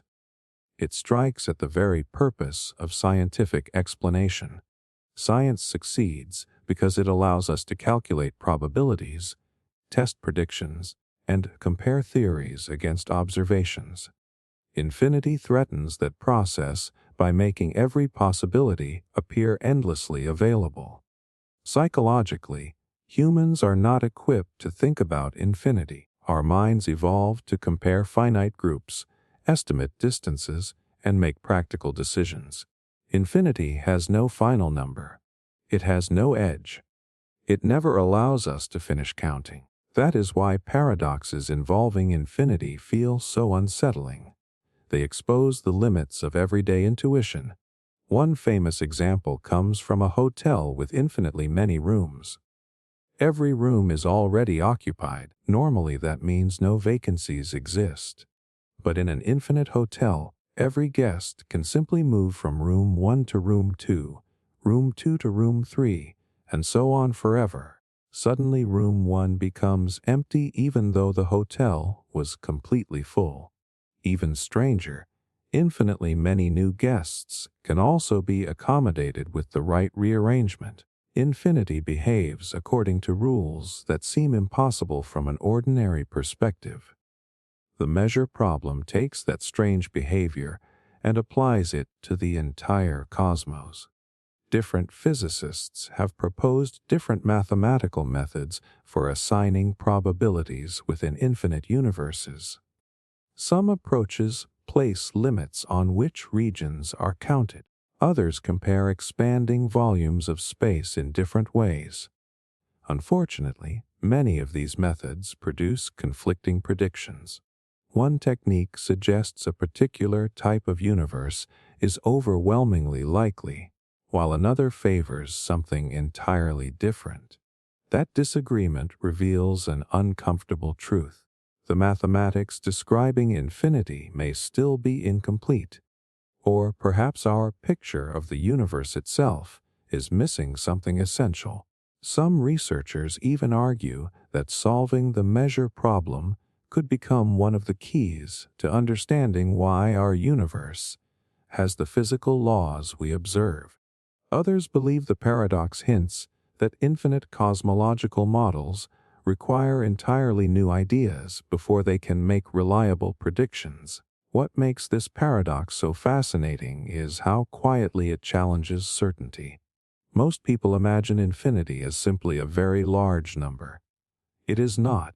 Infinity changes the rules. It transforms easy questions into impossible ones.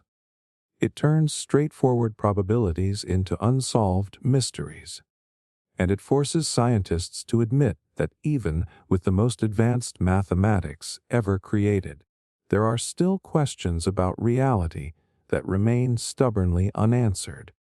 The next time someone says the universe is infinite, it is worth remembering that infinity is not just bigger than anything we can imagine. It is stranger than anything our intuition was ever designed to understand, until physicists discover a consistent way to measure the unmeasurable. The measure problem of infinity will remain one of the most profound paradoxes standing between us and a complete understanding of reality itself. Sleeping Beauty Paradox. Imagine someone offers you a challenge with a very simple rule. Tonight you go to sleep. While you are asleep, a fair coin is flipped. If it lands on heads, you will be awakened only once on Monday. If it lands on tails, you will be awakened on Monday, and then again on Tuesday. The strange part is that after the Monday awakening in the tails scenario, your memory of that awakening is completely erased. That means every time you wake up, you have no idea whether it is Monday or Tuesday. You remember agreeing to the experiment, but nothing else. Then someone walks into the room and asks a single question. What do you believe is the probability that the coin landed on heads? Most people answer immediately, 50%. After all, it was a fair coin. Nothing has changed about the flip itself. But others insist the correct answer is 1/3. The moment you hear that disagreement, something feels deeply wrong. How can intelligent people look at the exact same experiment and confidently arrive at two completely different answers? That is the sleeping beauty paradox, and it has divided philosophers, mathematicians, and scientists for decades because it challenges one of the most basic ideas we have about probability. At first glance, the argument for 50% seems impossible to defeat. A fair coin has two equally likely outcomes, heads or tails. You receive no new information about the coin itself while sleeping. If no new evidence has appeared, why should your belief change? That sounds perfectly logical. Then the other side asks you to think differently. Imagine repeating this experiment 1,000 times. Roughly 500 coin flips land on heads. In those cases, there are 500 awakenings, because each head's result produces only one awakening.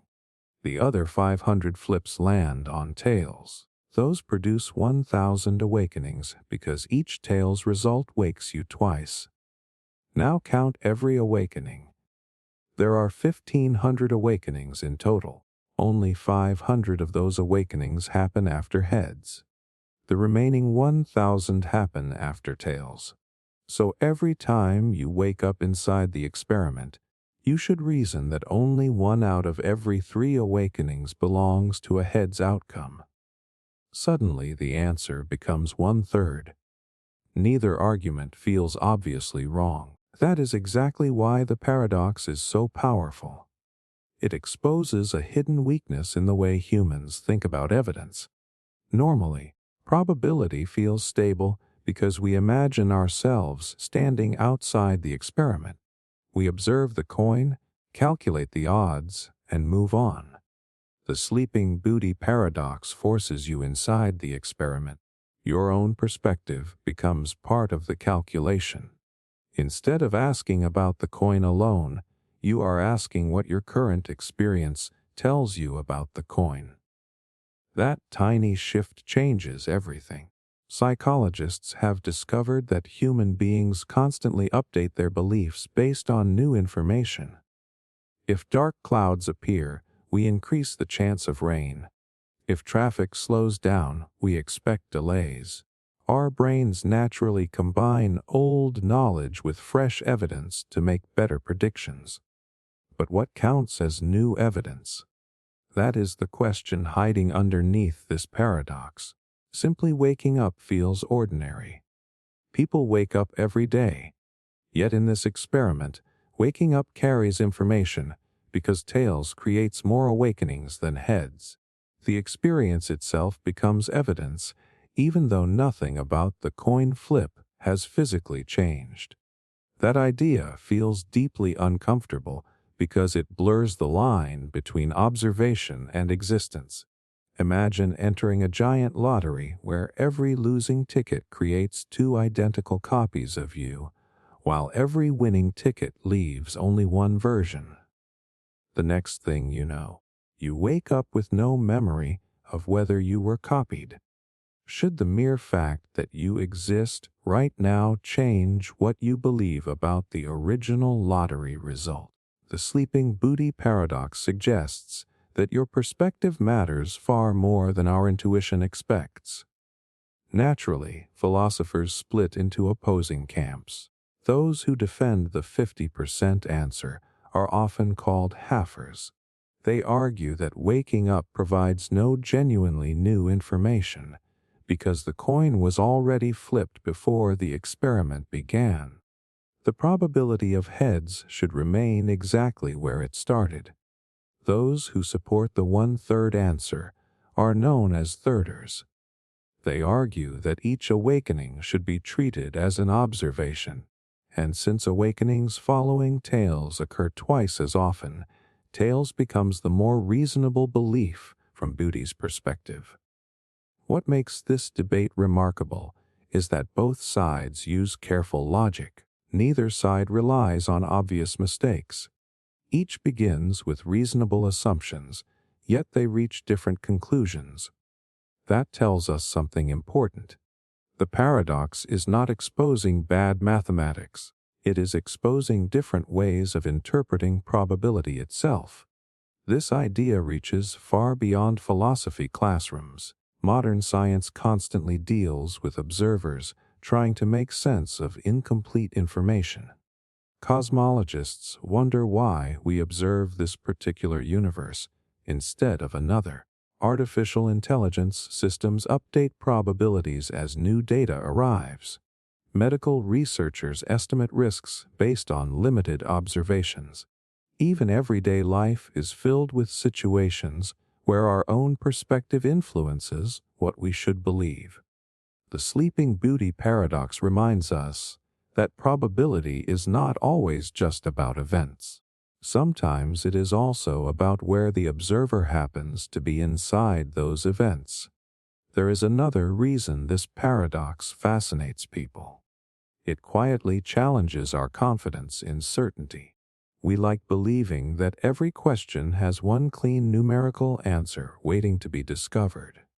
But some questions depend on deeper assumptions that we rarely notice until they are challenged. Two intelligent people can begin with the same facts, apply perfectly logical reasoning, and still disagree because they define the problem differently.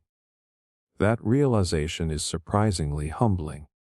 It reminds us that understanding reality is not only about collecting facts. It is also about recognizing the hidden assumptions shaping the way we interpret those facts. Perhaps that is why the Sleeping Booty paradox has survived for so many years without universal agreement. It starts with nothing more than a sleeping volunteer and a simple coin toss. Within moments, it grows into a profound question about knowledge, evidence, identity, and belief. Every awakening feels ordinary, yet every awakening secretly changes the way reality should be interpreted. And that possibility forces us to ask whether certainty is really as straightforward as it first appears, or whether even the simplest questions can hide paradoxes that refuse to let logic rest. Twin paradox. Imagine you have an identical twin. You both celebrate the same birthday, grow up together, and look exactly alike. One day, your twin climbs aboard an incredibly powerful spaceship capable of traveling close to the speed of light. You stay behind on Earth. Years pass. You miss each other, exchange messages when possible, and dream about the day you will finally meet again. Then the spaceship returns. You rush to the landing site expecting to see someone your own age. Instead, your twin steps out looking much younger than you. You have grown old while your twin has barely aged. It sounds impossible. After all, how can two people born at the exact same moment end up living through different amounts of time? That question is known as the twin paradox, and it comes directly from Albert Einstein's theory of relativity. At first, it feels like a contradiction that should never happen. If motion is relative, then each twin could argue that the other one was moving. So shouldn't each twin expect the other to age more slowly? That seems logical until physics reveals a detail that completely changes the story. The idea begins with one of the strangest discoveries ever made. According to Einstein, time is not the same for everyone. We tend to imagine time as a giant universal clock, ticking at exactly the same speed throughout the universe. But reality behaves differently. The faster you move through space, the more slowly time passes for you compared with someone moving more slowly. This effect is called time dilation. It is not a trick of perception. It is not an illusion. It is a real physical effect that has been measured repeatedly with incredibly accurate clocks. Imagine placing one perfectly synchronized clock on Earth and another inside a spacecraft traveling at enormous speed. When the spacecraft returns, the moving clock will have recorded less time than the one left behind. Both clocks worked perfectly. Neither was broken. Time itself flowed differently for each journey. Now replace the clocks with identical twins. The result is astonishing. The traveling twin experiences fewer years than the one who remained on Earth. At this point, many people immediately spot what appears to be a contradiction. If everything is relative, why can't the traveling twin claim that Earth was moving instead? Wouldn't that mean the Earth-bound twin should end up younger? This is exactly where the paradox earns its name. The answer lies in something our intuition usually ignores. The two twins do not experience the same journey. The twin on Earth remains in one continuous frame of motion. The traveling twin must accelerate, turn around, and return home. That change in motion breaks the symmetry. Although both twins observe relative motion during parts of the trip, only one of them changes direction and switches reference frames. That difference is enough to make the outcomes completely unequal. It feels strange because everyday life never prepares us for this. When driving to work, nobody worries about aging differently from friends sitting at home. The effect exists, but at ordinary speeds it is unbelievably tiny. Only when objects travel close to the speed of light does time dilation become dramatic enough to notice. Scientists have confirmed this in fascinating ways. Extremely precise atomic clocks flown aboard high-speed aircraft and satellites show tiny differences compared with identical clocks left on Earth. Even the global positioning system that helps millions of people navigate every day must constantly correct for the effects of relativity. Without those corrections, navigation errors would quickly grow until maps became useless. In other words, the strange slowing of time is not just a theoretical idea. Modern technology depends on it every single day. Psychologically, the twin paradox is so disturbing because it attacks one of our deepest assumptions. We think of time as the most reliable thing in existence. Everyone celebrates the same minute. Everyone shares the same present. Everyone moves together toward tomorrow. Relativity tells us that this comforting picture is incomplete. Different observers can genuinely experience different amounts of time between the same two events. The universe has no single master clock keeping perfect time for everyone. Instead, each person carries their own timeline through space and time. That realization changes the way we think about reality itself. Imagine astronauts someday traveling to a distant star at speeds approaching the speed of light. From their perspective, the journey might last only a few years. When they finally return home, however, decades or even centuries could have passed on Earth. Their families would have grown old. Entire generations would have lived and died. Cities would have transformed beyond recognition. The astronauts would feel as though they had skipped through history while everyone else simply lived it. The emotional impact of that possibility is enormous. You leave home expecting to come back to the same world. Instead, time quietly steals everything familiar while barely touching you. Science fiction has explored this idea countless times because it creates powerful stories, but its foundation comes directly from real physics. The twin paradox also reminds us that human intuition evolved under ordinary conditions. Nothing in our everyday experience involves traveling at a significant fraction of the speed of light. Our brains were built to survive on Earth, not to understand the behavior of space and time across the universe. That is why relativity feels so unnatural. It does not contradict reality. It contradicts expectation. Perhaps that is the most fascinating lesson of all. The universe is not obligated to match the way we instinctively think it should work. Time, something that feels completely fixed and universal, turns out to be flexible. It stretches, it slows, it depends on motion, and it treats identical twins differently simply because one of them took an extraordinary journey. The twin paradox remains one of the greatest demonstrations that reality is far stranger than common sense. It begins with two siblings sharing the same birthday, yet it ends by revealing that time itself is not the constant companion we always believed it to be. Sometimes the greatest mystery is not how fast we travel through space, but how differently the universe allows each of us to travel through time. Sorites Paradox. Imagine holding a large pile of sand in your hands. Everyone looking at it would agree without hesitation that it is a heap. Now remove a single grain. It is still obviously a heap. Remove one more grain. Nothing really changes. Keep repeating this over and over again.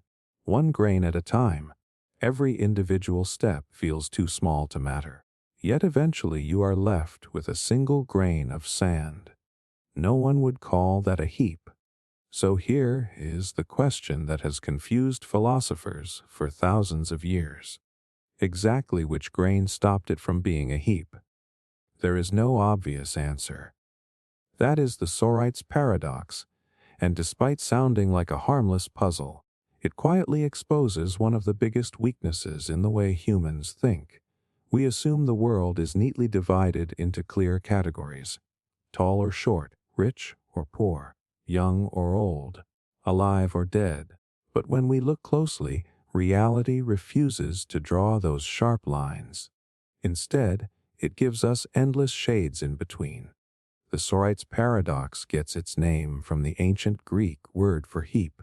The idea is unbelievably simple. If removing one grain of sand cannot destroy a heap, then removing another single grain should not matter either. Every individual change seems insignificant, but if you continue long enough, the final result becomes impossible to deny. Somewhere between the first grain removed and the last, the heap disappeared. The problem is that nobody can point to the exact moment when it happened. At first, this feels like nothing more than a trick with words. Then you realize it appears everywhere in life. Think about growing older. A person who is 19 is not considered old. A person who is 20 is not suddenly old either. Neither is someone who is 21. Age changes one day at a time. No single birthday transforms a young person into an old one. Yet eventually everyone agrees that old age arrives. When exactly did that happen? The same question appears with almost everything we experience. When does someone become successful? Is it after earning their first dollar, their first $1,000, their first $1,000,000? No single moment seems enough, yet eventually society treats them differently. Or think about a sunrise. Night slowly fades into morning. The sky changes color little by little. At exactly which second does night become day? No one can honestly point to one magical instant. Reality changes gradually while our language demands sharp boundaries. Psychologists have discovered that the human brain naturally creates categories because they make the world easier to understand. Imagine trying to identify every object around you without names or labels. Instead of recognizing a chair, you would have to describe its exact shape, material, and dimensions every single time. Categories save enormous mental effort. They allow us to make quick decisions and navigate everyday life. But those same categories also create illusions of certainty. The Sorites Paradox reminds us that many of the boundaries we rely on are not actually found in nature. They exist because our minds place them there. This becomes surprisingly important in science. Take the question of life itself. Viruses can reproduce only inside living cells. They evolve over time. They contain genetic material. Yet many scientists hesitate to call them fully alive because they lack several characteristics associated with living organisms. So, what exactly separates life from non-living matter? The closer we examine the boundary, the blurrier it becomes. Medicine faces similar problems. Imagine someone gradually losing hair. No single hair determines whether they are bald, yet eventually everyone agrees the person is bald. The change happened one hair at a time. The exact dividing line simply does not exist. Even the law struggles with this paradox. How much pollution turns clean water into polluted water? How loud must music become before it counts as disturbing the peace? How many lies make someone dishonest? Society constantly creates rules that depend on boundaries, even though nature often provides none. That is why the Sorites Paradox has fascinated philosophers for more than 2,000 years. It reveals a hidden conflict between language and reality. Language prefers certainty. Reality often prefers gradual change. There is another reason this paradox feels so personal. Human identity itself changes the same way. Think back to the person you were 10 years ago. Your beliefs have changed. Your habits have changed. Your knowledge has changed. Even many of the cells in your body have been replaced. No single day transformed you into the person you are now. Instead, thousands of tiny changes quietly accumulated over time. If someone had watched you every single day, they might never notice the difference. Yet comparing you now with your younger self reveals an entirely different person in many ways. Success, failure, wisdom, confidence, and even love often grow exactly like that. Not through one dramatic event, through countless tiny moments that seem meaningless on their own. One conversation, one decision, one lesson, one mistake. Each feels too small to matter, until one day you look back and realize everything has changed. That may be the deepest lesson hidden inside the Sorites Paradox. We spend our lives waiting for dramatic turning points because they are easy to recognize. But reality usually works through accumulation instead of transformation. Mountains erode one grain at a time. Relationships strengthen through countless ordinary conversations. Dreams are built through small actions repeated over years. The paradox quietly reminds us that the biggest changes in life often have no single beginning. What makes the Sorites Paradox unforgettable is not that it gives us an impossible question. It is that it changes the way we see the ordinary world. The sharp lines we depend on every day may exist more in our language than in reality itself. Perhaps the universe was never designed to fit neatly into the categories we invented. Perhaps everything exists on a spectrum, changing so gradually that the exact moment of transformation can never truly be found. And if that is true, then many of the certainties we rely on are not properties of reality at all. They are simply the stories our minds tell to make an endlessly continuous universe feel easier to understand. Unexpected hanging paradox. Imagine a judge looks directly at a prisoner and delivers a chilling sentence. You will be executed sometime next week. The exact day will remain a surprise. If you can predict the day in advance, the execution will not happen. At first, the prisoner is terrified. Then they begin thinking logically, convinced they can outsmart the judge. What follows is one of the strangest chains of reasoning ever created, a puzzle so simple that it feels solvable, yet so twisted that philosophers have debated it for decades. The prisoner starts with the last possible day. Suppose Friday arrives and the execution has not happened yet. There are no days left after Friday. That means the prisoner would know with absolute certainty that the execution must happen on Friday. But the judge clearly said it would be a surprise.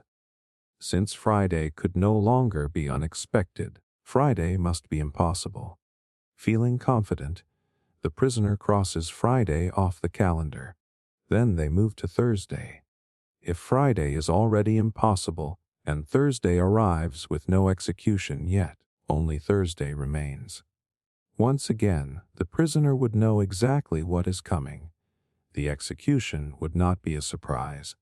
That means Thursday must also be impossible. The reasoning continues. Wednesday disappears, then Tuesday, then Monday. One by one, every day is eliminated. Finally, the prisoner smiles. The judge's sentence has become impossible.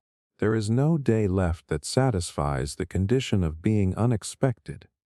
The prisoner concludes that the execution cannot happen at all.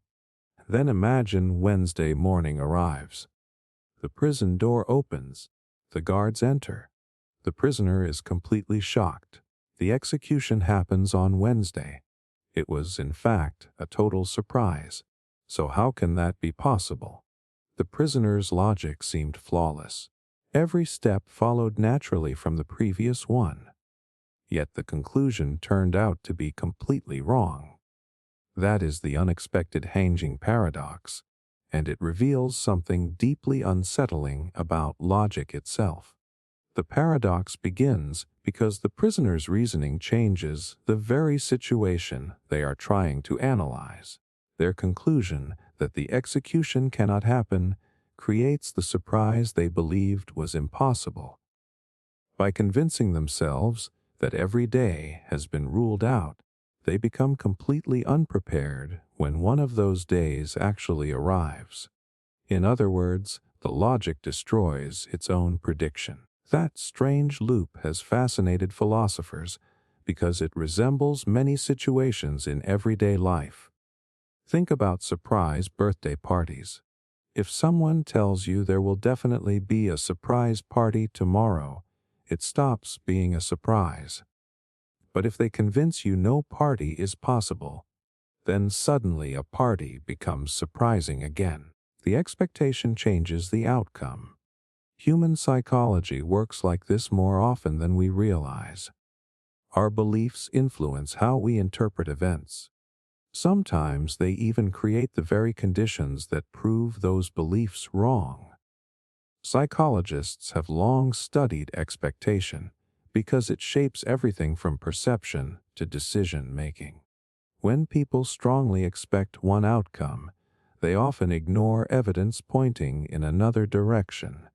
The prisoner's mistake is not a lack of intelligence. It is an overconfidence that logic alone can perfectly predict a situation involving knowledge and expectation. That is where the paradox becomes much deeper. It is not really about an execution. It is about what people know about what they know. The sentence depends on the prisoner's future beliefs. Those beliefs constantly change as each day passes. Logic is no longer dealing with simple facts.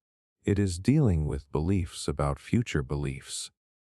That creates a loop that becomes incredibly difficult to untangle. Philosophers call these self-referential problems, because the statement refers back to itself through the observer's knowledge. The moment you include awareness inside the problem, certainty begins slipping away. Computer scientists and mathematicians encounter similar challenges. Some statements cannot be analyzed without changing the system being analyzed. Some predictions influence behavior in ways that prevent the prediction from remaining true. Financial markets offer a surprisingly familiar example. Imagine someone announces with complete certainty that a particular stock will double in price tomorrow. People rush to buy it immediately.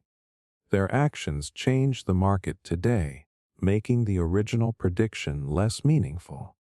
The prediction itself becomes part of the event. The unexpected hanging paradox operates through the same strange mechanism. The prisoner's reasoning affects the very surprise they are trying to calculate.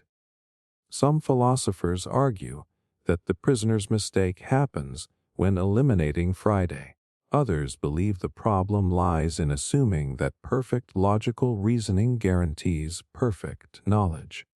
Still others suggest that ordinary language creates hidden ambiguities. What exactly counts as a surprise? Does being unable to predict something a week earlier matter, or only the night before? Small differences in interpretation produce completely different conclusions. That is one reason the paradox refuses to disappear. It exposes how easily language and logic can drift apart. We often assume that logical reasoning always leads to certainty. The unexpected hanging paradox reminds us that logic depends entirely on the assumptions we begin with. If those assumptions involve knowledge, expectation, or self-reference, the situation becomes far more complicated than it first appears.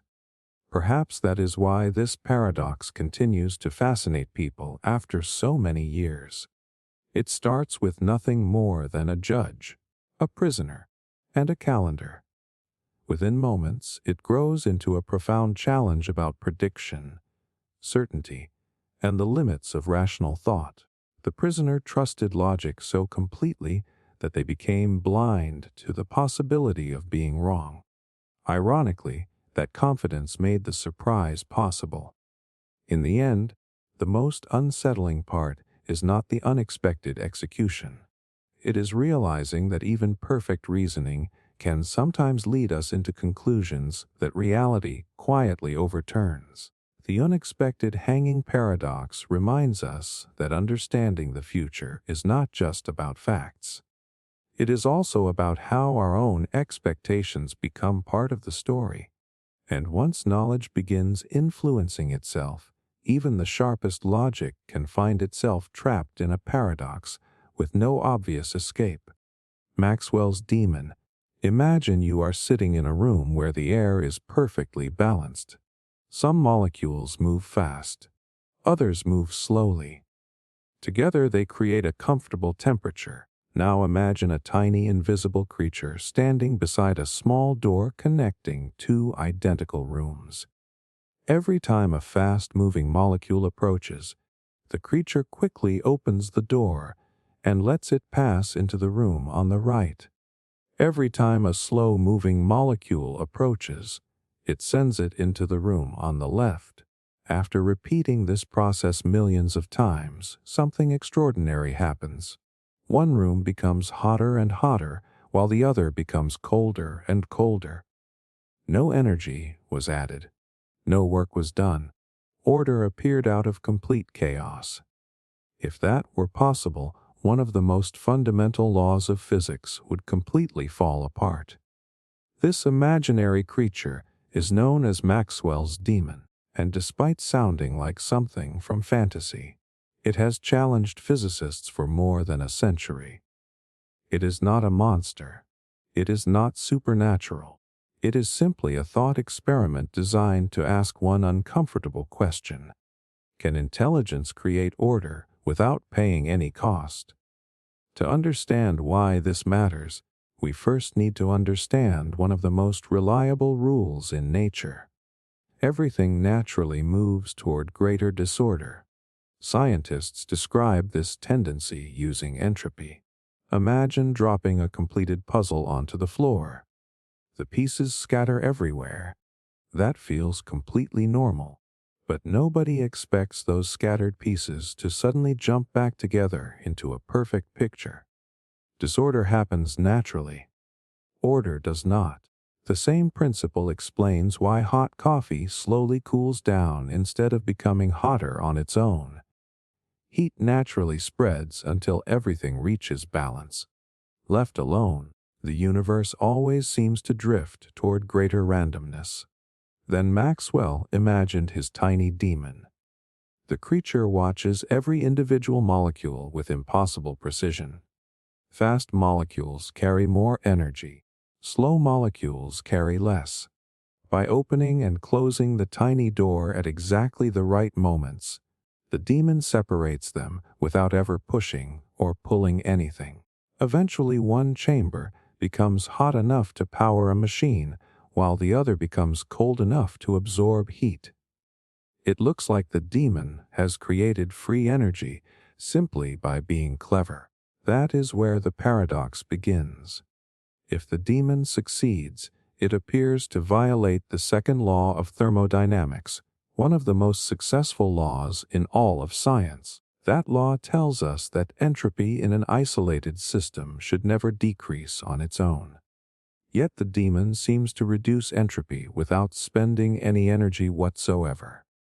At first glance, it feels like physics has been defeated by intelligence.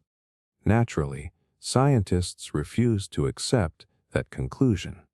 For decades they searched for the hidden cost that the thought experiment seemed to ignore. The breakthrough came from an unexpected direction. Information. To separate fast molecules from slow ones, the demon must constantly observe, remember, and make decisions. Every molecule must be measured. Every decision must be stored. Every memory eventually has to be erased to make room for new information. That tiny detail changes everything. Physicists discovered that information is not free. Storing and erasing information has a real physical cost. In particular, erasing information generates entropy. This idea became one of the most remarkable discoveries linking physics with information theory. The demon can create local order for a while, but the act of processing information ultimately produces enough disorder elsewhere to preserve the second law of thermodynamics. The universe quietly collects its payment. Nothing comes for free. That realization transformed the way scientists think about reality. Information stopped being just an abstract concept used by mathematicians. It became something deeply physical. The same universe that governs stars' atoms and gravity also obeys rules about knowledge itself. Every computer you use today reflects this principle. Every calculation generates heat. Every deleted file involves physical processes occurring inside microscopic circuits. Modern computers become warm not because electricity is inefficient, but because manipulating information inevitably carries thermodynamic consequences. Psychologically, Maxwell's demon feels so fascinating because humans constantly believe intelligence can overcome natural limits. We admire clever shortcuts. We search for perfect strategies. We dream of solving impossible problems through pure ingenuity. The demon represents that hope. It is the ultimate genius, finding hidden order where everyone else sees only randomness. But reality quietly reminds us that even perfect intelligence cannot escape the deeper rules governing the universe. There is always a cost somewhere. This paradox has become surprisingly important in modern science.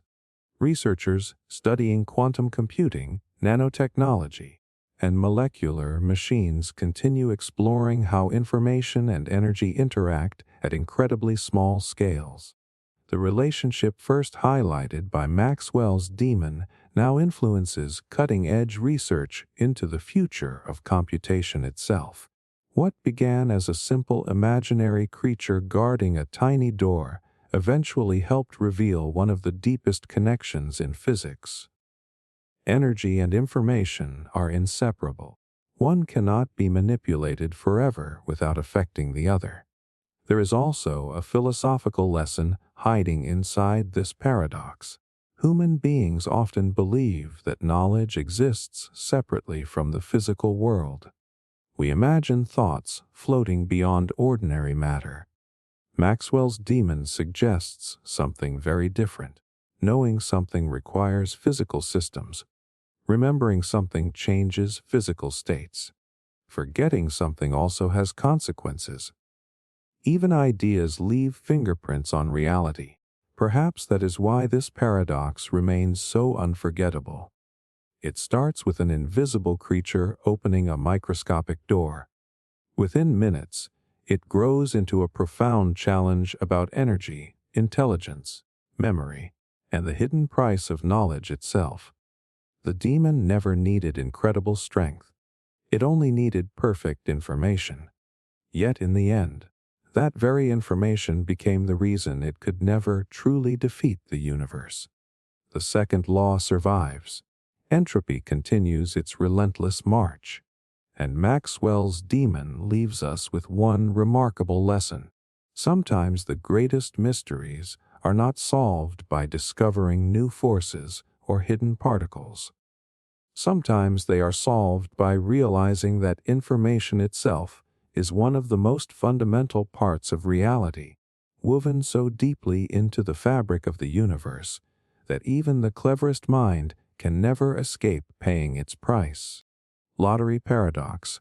Imagine standing in front of a giant lottery machine containing 1 million tickets. Only one ticket will win.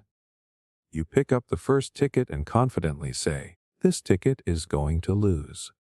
Everyone agrees that is an incredibly reasonable belief, because the chances of it winning are almost zero. Then you look at the second ticket and say exactly the same thing. Again, everyone agrees. You continue doing this for every single ticket in the machine. Every individual prediction seems perfectly rational. Every ticket is overwhelmingly likely to lose. But when you finish, something impossible has happened. You have concluded that every ticket will lose, even though you know with complete certainty that one ticket must win. That is the lottery paradox, and despite sounding like a harmless puzzle about gambling, it reveals one of the deepest problems in logic and rational thinking. It asks a question that affects almost every decision we make. Can a belief be reasonable even if combining many reasonable beliefs leads to an impossible conclusion? At first, your instincts fight the paradox. Surely the mistake is obvious. One ticket has to win. Of course, not every ticket can lose. But look more carefully. Take just one ticket by itself. The chance of losing is incredibly high. If someone asked whether it was sensible to believe that single ticket would lose, most people would say yes. Now ask the same question for another ticket.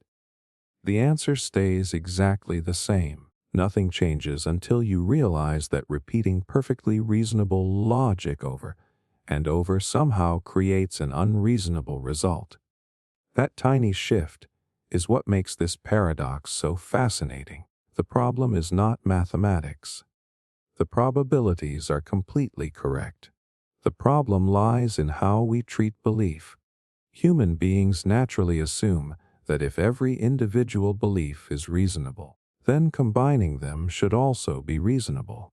The lottery paradox proves that assumption can fail. Our minds love certainty. We constantly simplify uncertainty into definite conclusions because it makes life easier. Imagine checking tomorrow's weather forecast. It predicts a 99% chance that it will not snow. Most people confidently plan as though there will be no snow at all. Technically, that is a reasonable decision. Now imagine making thousands of similar decisions based on events that are merely highly unlikely rather than impossible. Eventually, one of those unlikely events will happen. Suddenly your confidence begins looking very different. Psychologists have spent years studying how humans handle probability. One surprising discovery is that people often confuse something being highly unlikely with something being impossible. Those are not the same thing. Winning the lottery is extremely unlikely, yet somebody eventually wins. Airplane accidents are extraordinarily rare, yet they still occur. Medical tests with 99% accuracy still produce mistakes. The lottery paradox forces us to confront the uncomfortable gap between probability and certainty. It reminds us that confidence should always leave room for possibility. The paradox also exposes an important weakness in logical systems. Traditional logic assumes that if you accept one statement and another compatible statement, then you should also accept both together. That works beautifully in mathematics. It works beautifully in geometry. But when beliefs involve uncertainty, things become far more complicated. Each lottery ticket individually deserves very little confidence.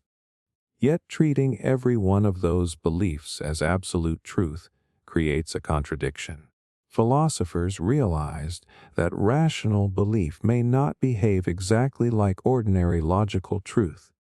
That insight changed the way researchers think about knowledge itself. This idea quietly appears throughout everyday life. Imagine interviewing 1,000 job applicants. Each individual applicant has only a tiny chance of being selected. Telling each person they probably will not get the job seems perfectly reasonable. But telling every applicant with complete certainty that they will fail becomes obviously false, because someone must eventually succeed. Or think about scientific discoveries. Researchers test thousands of ideas. Most experiments fail. Believing any single new theory will probably fail is statistically sensible. Yet if scientists treated every new idea as guaranteed failure, no breakthroughs would ever happen. Sometimes progress depends on respecting unlikely possibilities. Even financial markets reflect the same lesson. Investors often describe certain outcomes as almost impossible. Then once every few decades, those impossible events suddenly arrive and reshape entire economies. History repeatedly reminds us that rare events remain part of reality. Ignoring them completely can become incredibly expensive. The lottery paradox also says something important about human psychology. Our brains evolved to make fast decisions, not perfect calculations. Certainty feels emotionally satisfying. It reduces anxiety. It creates the comforting illusion that the future is predictable. But reality rarely offers absolute guarantees. Most of life exists somewhere between certainty and impossibility. The paradox teaches us that rational thinking sometimes requires living comfortably with uncertainty instead of rushing toward definite answers. Perhaps that is why philosophers continue debating the problem after so many years. Some argue that highly probable beliefs should never be treated as complete knowledge.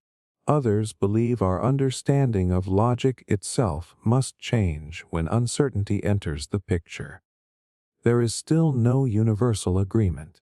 What everyone agrees on is that the paradox exposes a hidden weakness in everyday reasoning. We often trust probability so much that we quietly transform it into certainty without realizing it.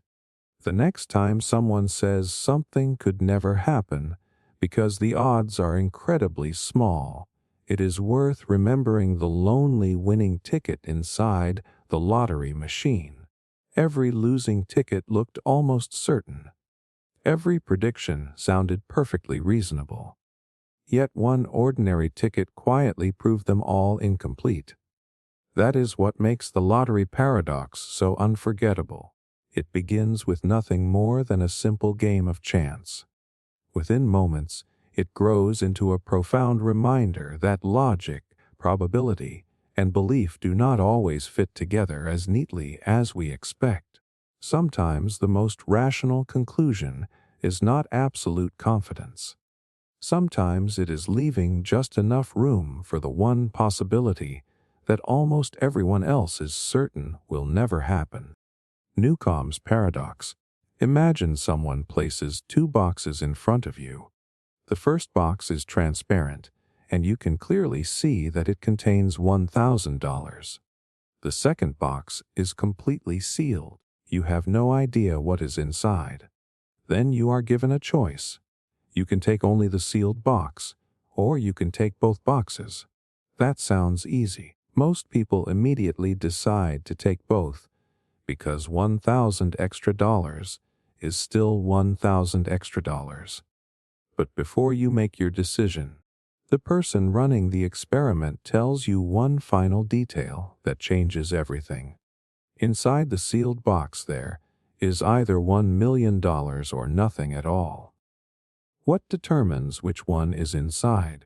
A machine with an almost perfect record of predicting human decisions. If the machine predicted that you would take only the sealed box, it already placed $1 million inside.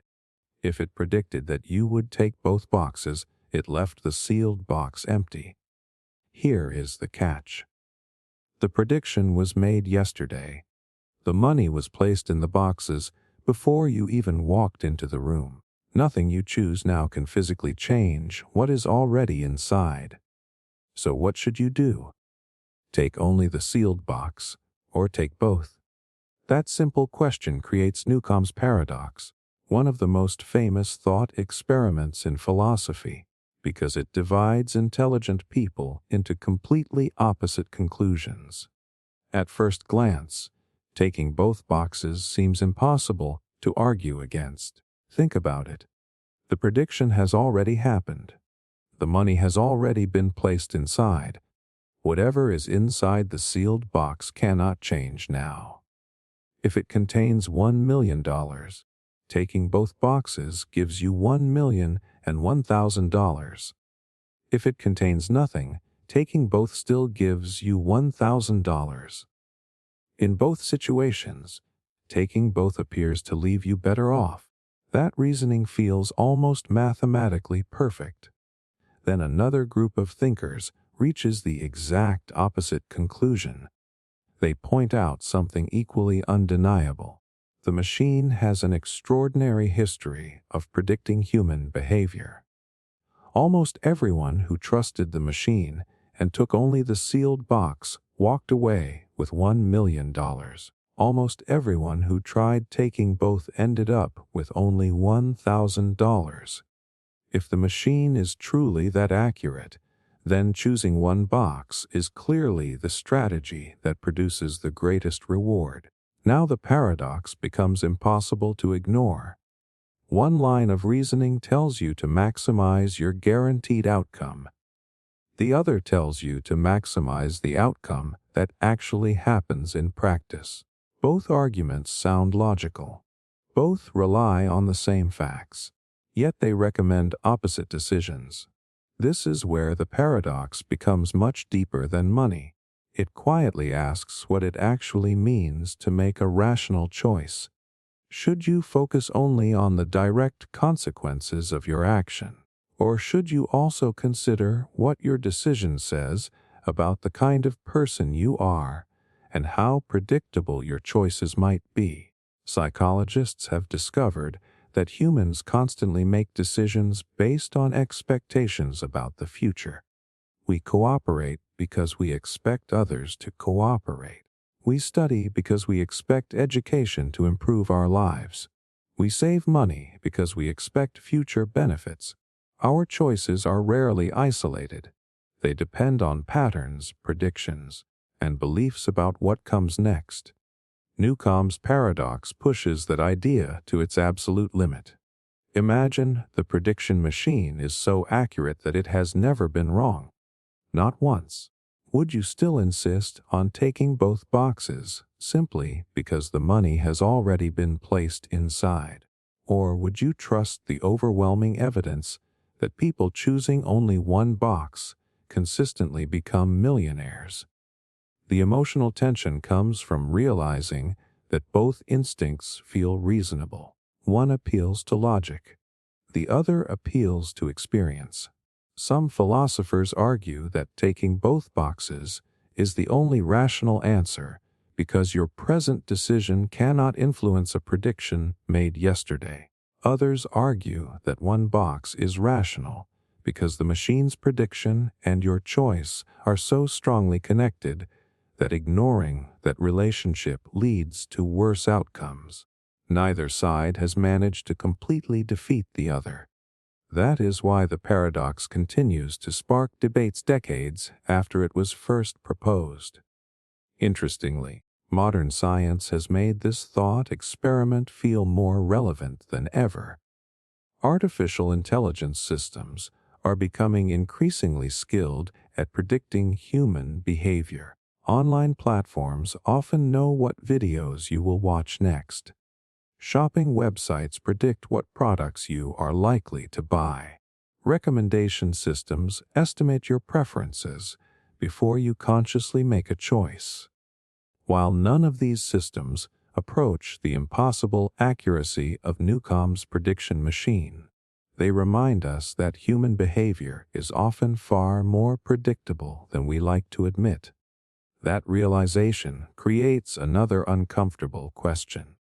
If a machine could perfectly predict every decision you were about to make, would you still describe those choices as completely free? Or would your future actions simply reveal patterns that already existed inside you? The paradox quietly touches one of the oldest debates in philosophy: free will. If every decision can be predicted with extraordinary accuracy, what exactly does freedom mean? Are you choosing because you are free, or are you choosing because your personality inevitably leads you toward one particular action? Newcomb's paradox never answers that question. Instead, it leaves you standing between two equally persuasive ideas. One says that rational people should always maximize what they can directly control. The other says that rational people should pay attention to the patterns connecting decisions with outcomes, even when those patterns seem impossible to explain. Perhaps that is why this paradox remains so unforgettable. It begins with two simple boxes sitting on a table. Within moments, it grows into a profound challenge about prediction, causality, free will, and the true meaning of rational thought. No matter which box you choose, one uncomfortable fact remains. Some of the smartest minds in philosophy have confidently chosen the opposite one, and that may be the strangest part of all. A decision that seems so simple on the surface continues to divide human logic itself, proving that even when all the facts are placed directly in front of us, certainty can still remain locked inside a box that nobody has fully opened. Chinese room argument. Imagine you are locked inside a small room with no windows. Through a slot in the door, people outside pass you sheets of paper covered with Chinese characters. There is only one problem. You do not understand a single word of Chinese. To you, the symbols look like random drawings. But inside the room there is a massive instruction book written entirely in your own language. The book tells you exactly how to respond. If you see one symbol, copy another.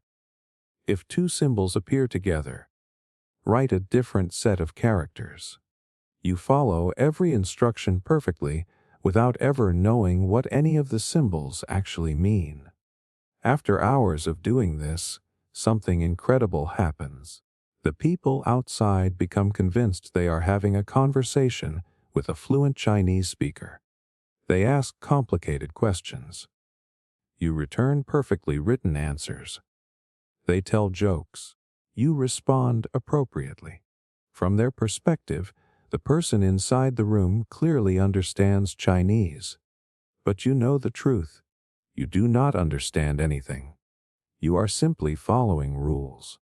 That simple thought experiment became known as the Chinese room argument, and it sparked one of the biggest debates in the history of artificial intelligence.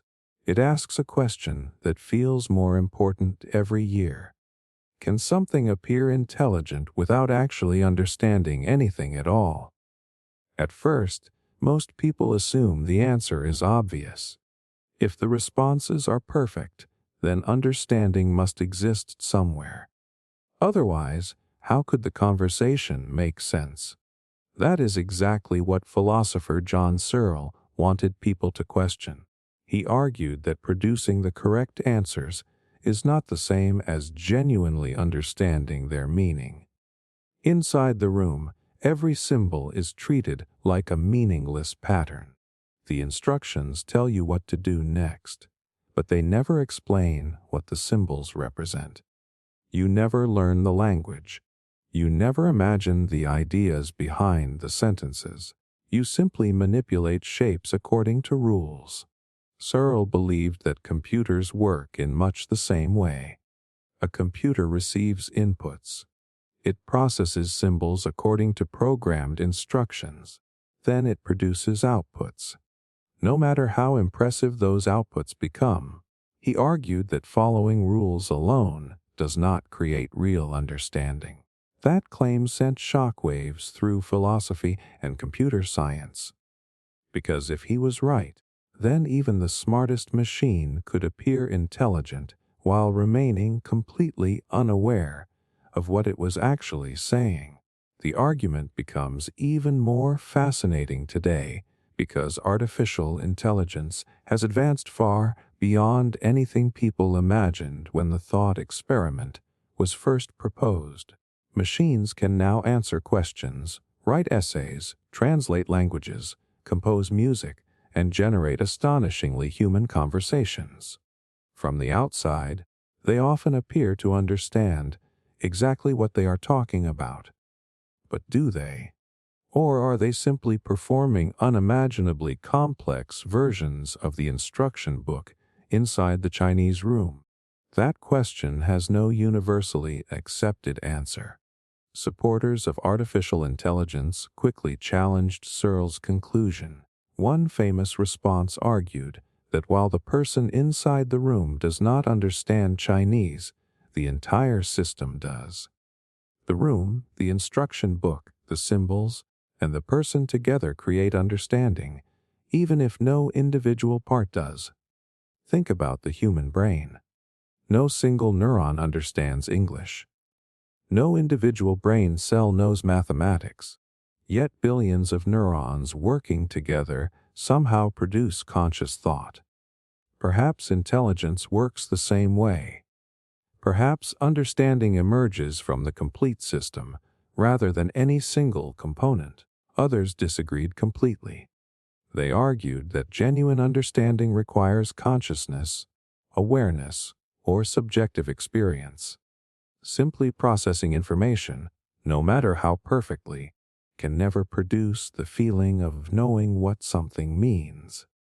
That distinction between processing information and experiencing meaning lies at the heart of the debate. Psychologists often describe human understanding as more than recognizing patterns. When you hear the word ocean, you do not merely connect letters together. You remember the sound of waves. You imagine the smell of salt water. You recall emotions, memories, and experiences connected to that idea. Meaning is deeply connected to lived experience. That raises an uncomfortable question. Can a machine truly understand something it has never experienced? Can it know what happiness feels like? Can it understand fear, love, grief, or hope in the same way a human being does? Or does it simply recognize patterns linking those words together? The Chinese room argument forces us to confront the possibility that intelligence and understanding might not be the same thing. Someone can appear brilliant while secretly following instructions they never fully comprehend. Surprisingly, humans sometimes behave this way too. Students memorize formulas without understanding the concepts behind them. People repeat facts they read online without knowing whether they are true. Employees follow complicated procedures without understanding why those procedures exist. Correct behavior does not always guarantee genuine understanding. That realization makes the paradox feel surprisingly personal. Perhaps all intelligence exists on a spectrum. Perhaps understanding grows gradually rather than appearing all at once. Or perhaps there really is a profound difference between manipulating symbols and truly knowing what those symbols represent. Even after decades of debate, philosophers remain divided. Some believe future machines will eventually achieve genuine understanding. Others insist that consciousness requires something fundamentally different from computation.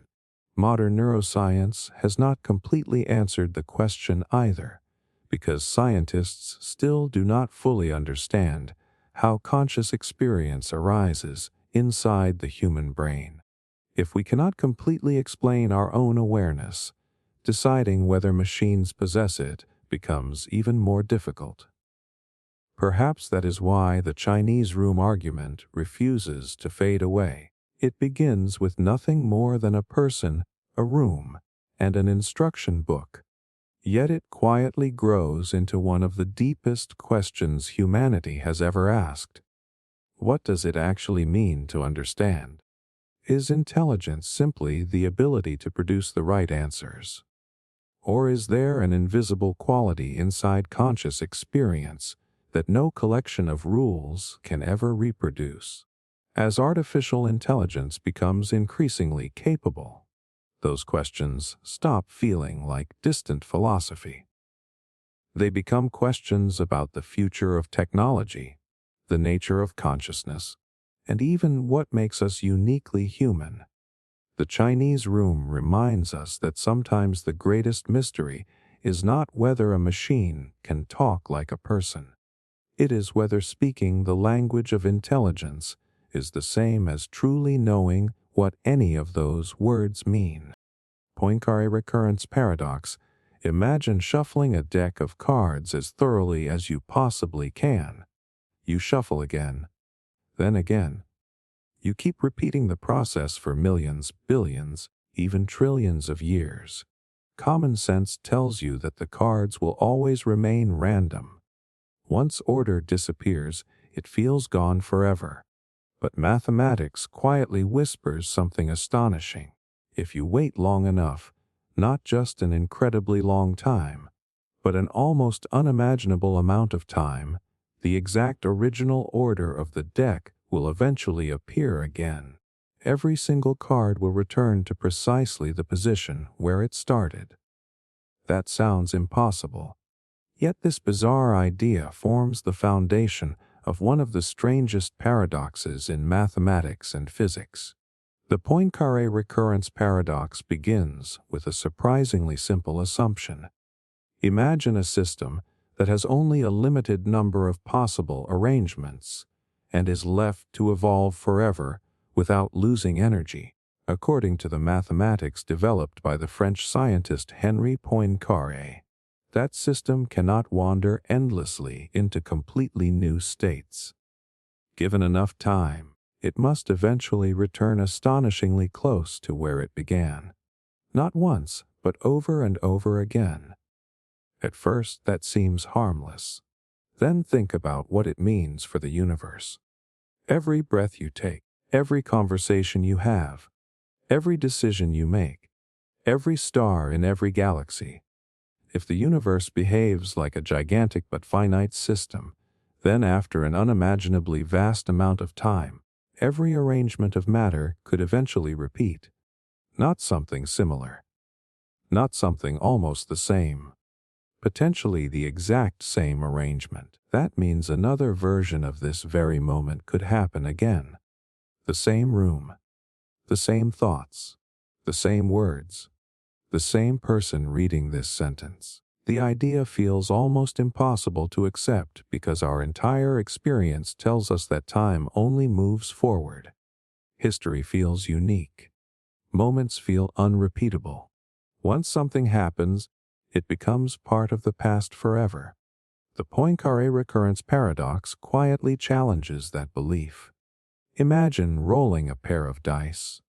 After enough throws, every possible combination appears again. Now imagine replacing the dice with the entire universe.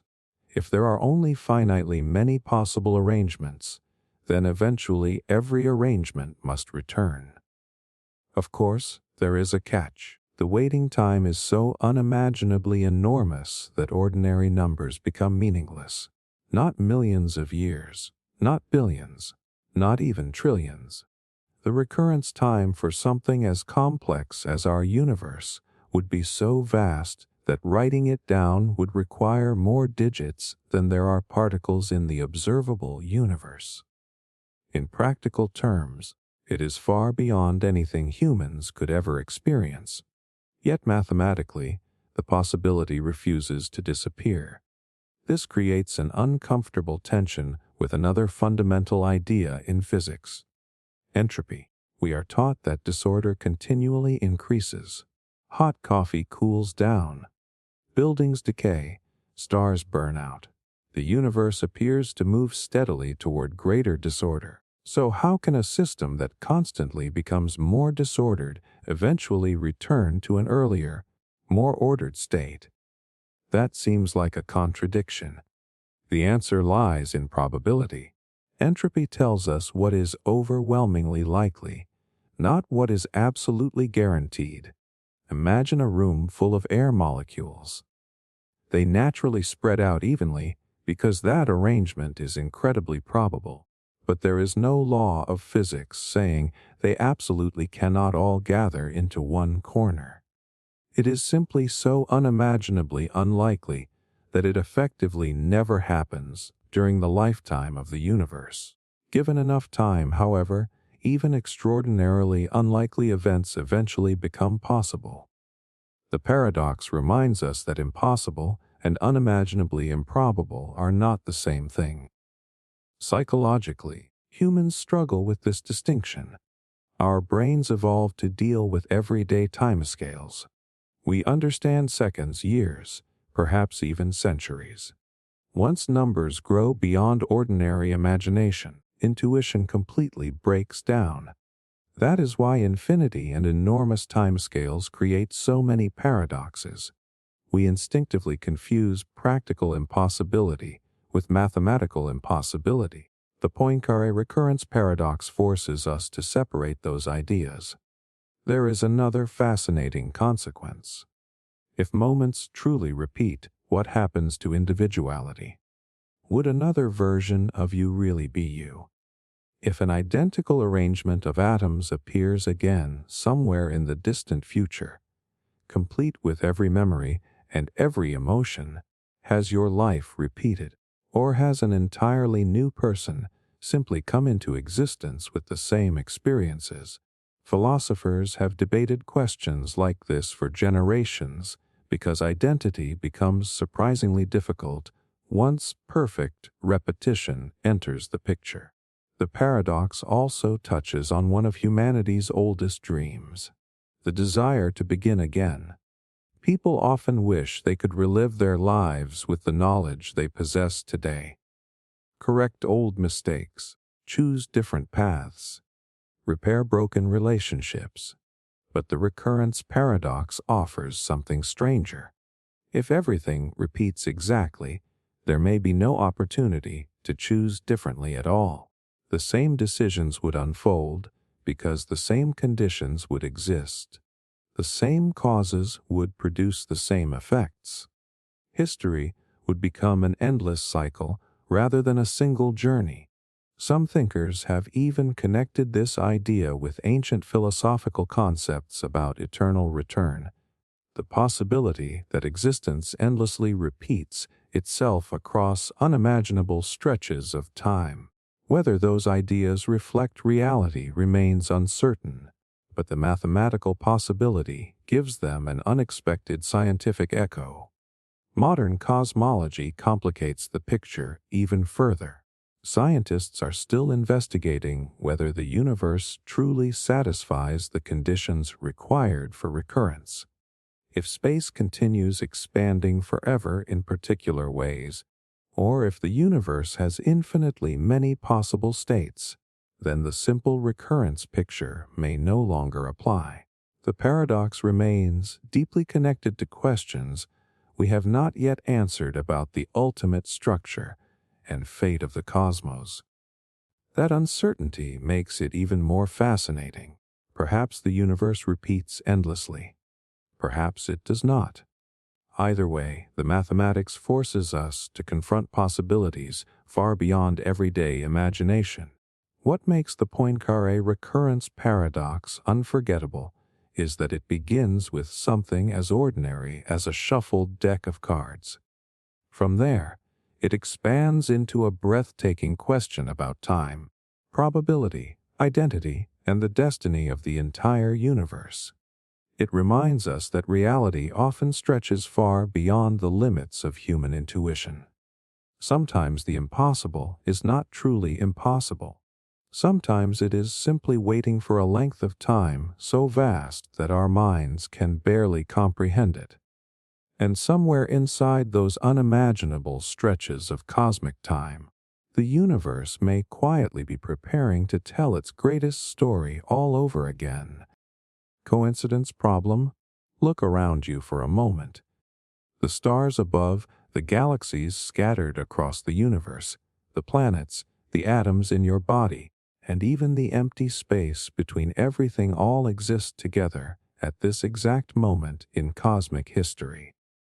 It feels perfectly ordinary because this is the only universe you have ever known. But now imagine discovering that, according to our best understanding of cosmology, you happen to be living at one of the most unusual moments the universe will ever experience. Not millions of years ago, not trillions of years in the future. Right now, the question is simple yet deeply unsettling. Why does our era seem so incredibly special? This mystery is known as the coincidence problem, and despite its innocent name, it has become one of the biggest puzzles in modern cosmology. It begins with two invisible players that shape the entire universe. The first is matter. Matter includes everything you can touch or see. Stars, planets, people, galaxies, and clouds of gas are all made of matter. Gravity pulls matter together, allowing galaxies to form and stars to shine. The second player is something far stranger: dark energy. Unlike matter, dark energy appears to push space apart. Instead of slowing the expansion of the universe, it accelerates it. The universe is not merely growing larger, it is expanding faster as time passes. Here is where the paradox appears. Matter becomes less important as the universe expands, because it spreads out across larger and larger volumes of space. Dark energy behaves very differently. Its influence remains almost constant even while space itself grows. That means the balance between matter and dark energy changes dramatically over cosmic history. Billions of years ago, matter completely dominated the universe. Billions or trillions of years from now, dark energy will dominate almost everything. Yet today, during the tiny slice of cosmic history in which humanity exists, the strengths of matter and dark energy are remarkably similar. That sounds like an unbelievable coincidence. Imagine arriving at the beach just as one wave reaches exactly the same height as another moving in the opposite direction. You could stand there for hours without seeing that perfect balance happen again. Now imagine the universe performing a similar balancing act across billions of years. Why should conscious observers appear during the brief period when these two completely different cosmic ingredients happen to be nearly equal? That is the coincidence problem. The numbers make the mystery even stranger. The universe is around 14 billion years old. If its future lasts for trillions upon trillions of years, then the period where matter and dark energy are comparable represents only a tiny fraction of its total lifetime. Statistically, it seems astonishing that we exist during exactly this brief window. Many physicists have wondered whether the timing hides a deeper explanation. One possibility is that it truly is an extraordinary coincidence. After all, unlikely events sometimes happen. Someone eventually wins every lottery. Perhaps humanity simply emerged during a rare moment by chance. Others believe that answer feels incomplete. Scientists generally become suspicious when nature appears perfectly balanced without an obvious reason. History has shown that many apparent coincidences eventually reveal deeper physical laws waiting to be discovered. The coincidence problem may be another example. Some researchers explore entirely new forms of dark energy whose strength changes over time instead of remaining constant. Others investigate whether unknown physical mechanisms naturally produce the balance we observe today. There are also ideas connected to the possibility of multiple universes. If countless universes exist with different physical properties, perhaps observers naturally arise only in those where matter and dark energy remain balanced long enough for galaxies, stars, planets, and life to develop.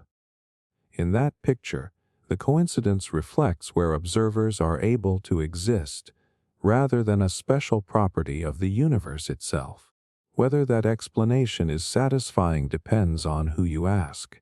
Psychologically, humans are naturally drawn to patterns. When something appears extraordinarily well-timed, we immediately search for hidden meaning. If two strangers wear identical clothes, we call it a coincidence. If it keeps happening repeatedly, we begin looking for an explanation. Our brains evolved this way because recognizing meaningful patterns often helped our ancestors survive. But that same instinct sometimes makes genuine coincidences feel impossible to accept. The coincidence problem places scientists in exactly that uncomfortable position. Is the timing meaningful? Or are we simply uncomfortable with remarkable accidents? The paradox also changes how we think about our place in cosmic history. Most people imagine humanity arriving somewhere near the middle of the universe's story. Modern cosmology suggests something very different. If dark energy continues accelerating expansion forever, galaxies beyond our local group will eventually disappear beyond the observable horizon. Future civilizations may never even know that billions of distant galaxies once existed. The night sky itself will slowly become emptier. In a sense, we live during one of the few eras when the universe still reveals much of its history. That realization feels almost poetic, not because humanity occupies the center of reality, but because we may exist during a fleeting chapter when the cosmos remains unusually easy to observe and understand. Whether that timing reflects chance or something deeper remains one of science's greatest unanswered questions. Perhaps future discoveries will reveal why matter and dark energy meet in this delicate balance. Perhaps entirely new physics is waiting beyond our current theories, or perhaps the universe simply reminds us that even extraordinarily unlikely moments eventually happen somewhere. What makes the coincidence problem so unforgettable is that it transforms an ordinary glance at the night sky into a profound question about existence itself. Why now? Why this moment? Why should conscious beings emerge during the brief instant when two cosmic forces happen to stand almost shoulder to shoulder before drifting apart forever?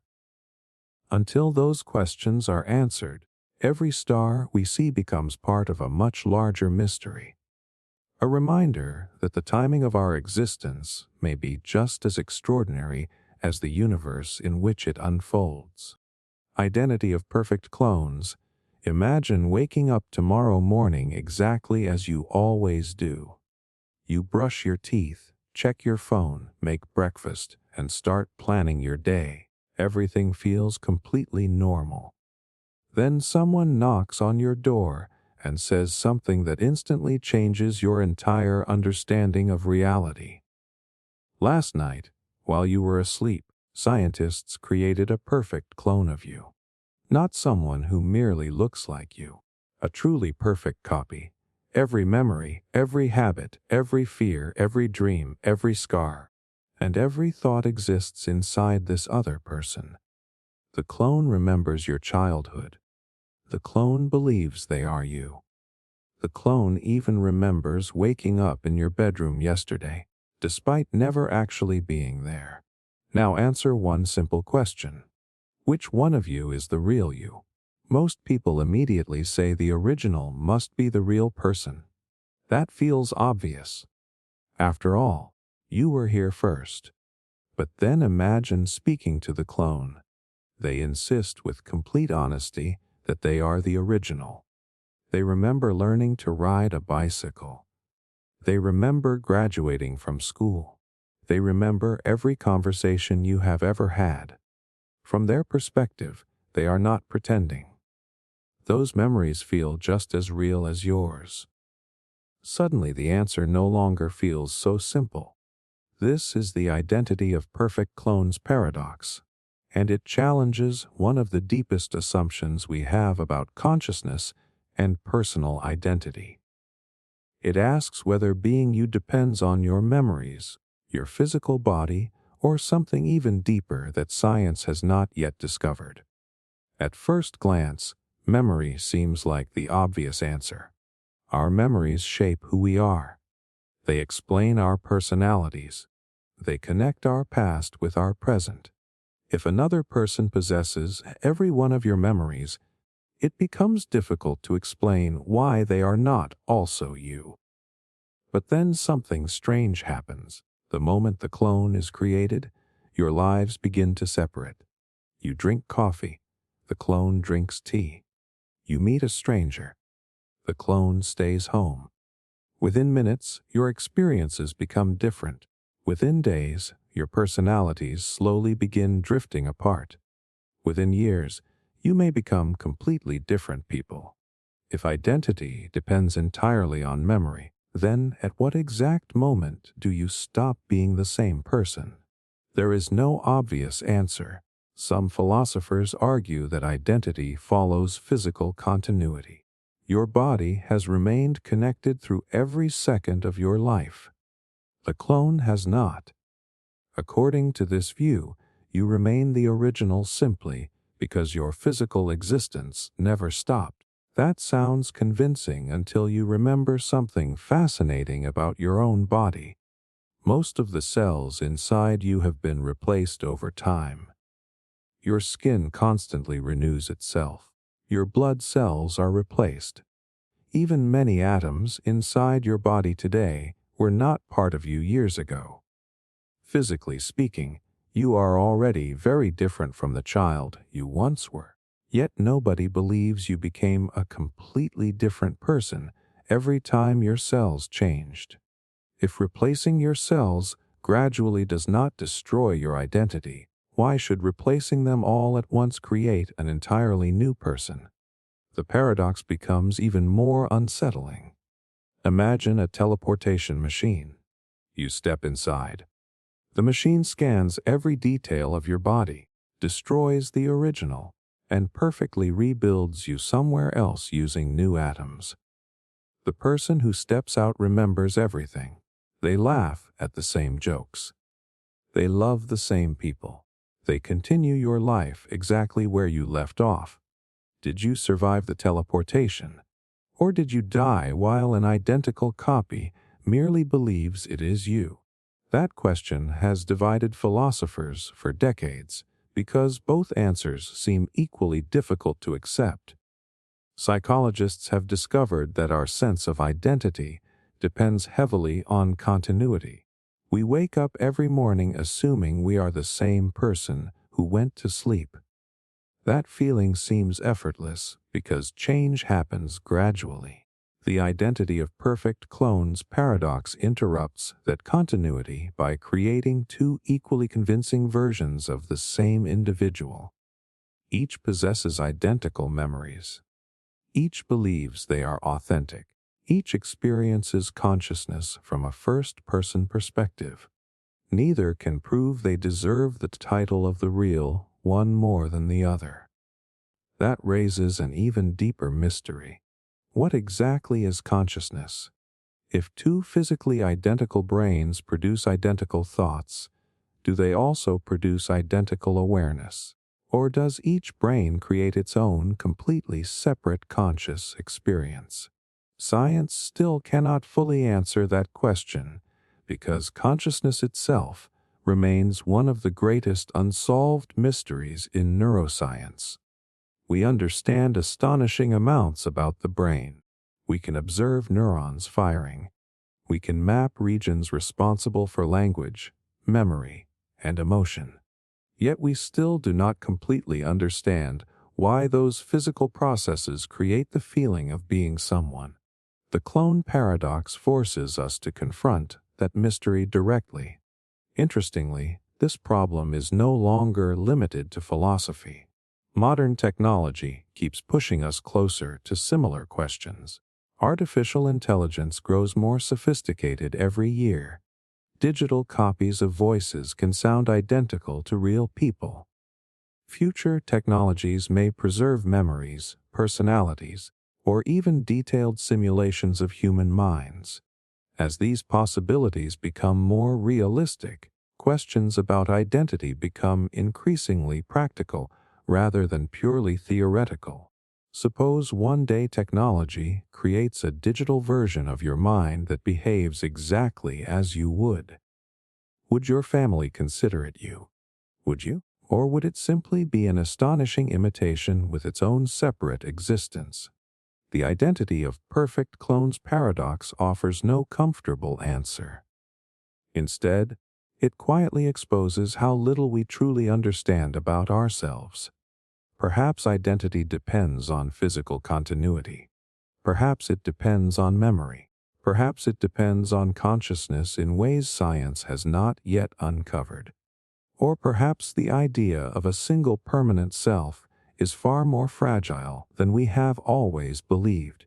What makes this paradox unforgettable is that it begins with a simple copy. Nothing supernatural, nothing magical, just another version of you that cannot be distinguished in any meaningful way. Yet from that single possibility emerges one of the deepest questions humanity has ever asked. Who are you really? Not your name, not your appearance, not your memories, but the invisible experience that makes you feel like yourself every waking moment. Until science fully understands consciousness, the identity of perfect clones paradox will remain a haunting reminder that the greatest mystery in the universe may not be hidden among distant galaxies. It may be hidden inside the simple word that every person uses every day without ever questioning what it truly means. Omnipotence Paradox. Imagine someone claims they possess unlimited power, not incredible strength, not extraordinary intelligence. Truly unlimited power. They can do absolutely anything without exception. At first, that sounds straightforward. If nothing is impossible for them, then every challenge should have an answer. But then someone asks a question so simple that it seems almost childish. Can an all-powerful being create a stone so heavy that they cannot lift it? The room suddenly falls silent. Whatever answer you give seems to create a contradiction. if they can create the stone. Then there is something they cannot do, which is lift it. But if they cannot create the stone, then there is already something they cannot do. Either way, unlimited power appears to collide with itself. That is the Omnipotence Paradox, one of the oldest and most famous paradoxes in philosophy. It has challenged thinkers for centuries because it asks whether the very idea of absolute power is logically possible. The question sounds simple, but hidden inside it is a much deeper mystery about the relationship between power and logic itself.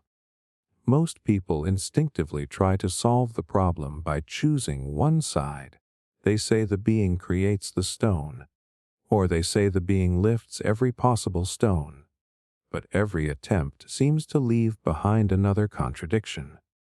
The paradox traps every answer. That is why it has survived for generations. At first glance, the problem appears to be about strength. It is not. It is really about limits. Can something truly have no limits whatsoever? Human beings naturally imagine power as something that can always increase. A stronger athlete, a faster computer, a wealthier billionaire, a more advanced civilization. We picture power as climbing an endless ladder.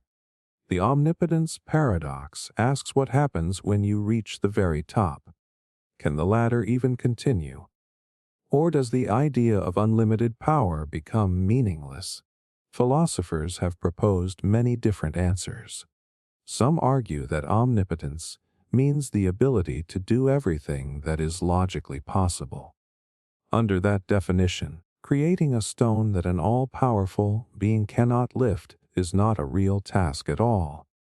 It is like asking someone to draw a square circle or create a married bachelor.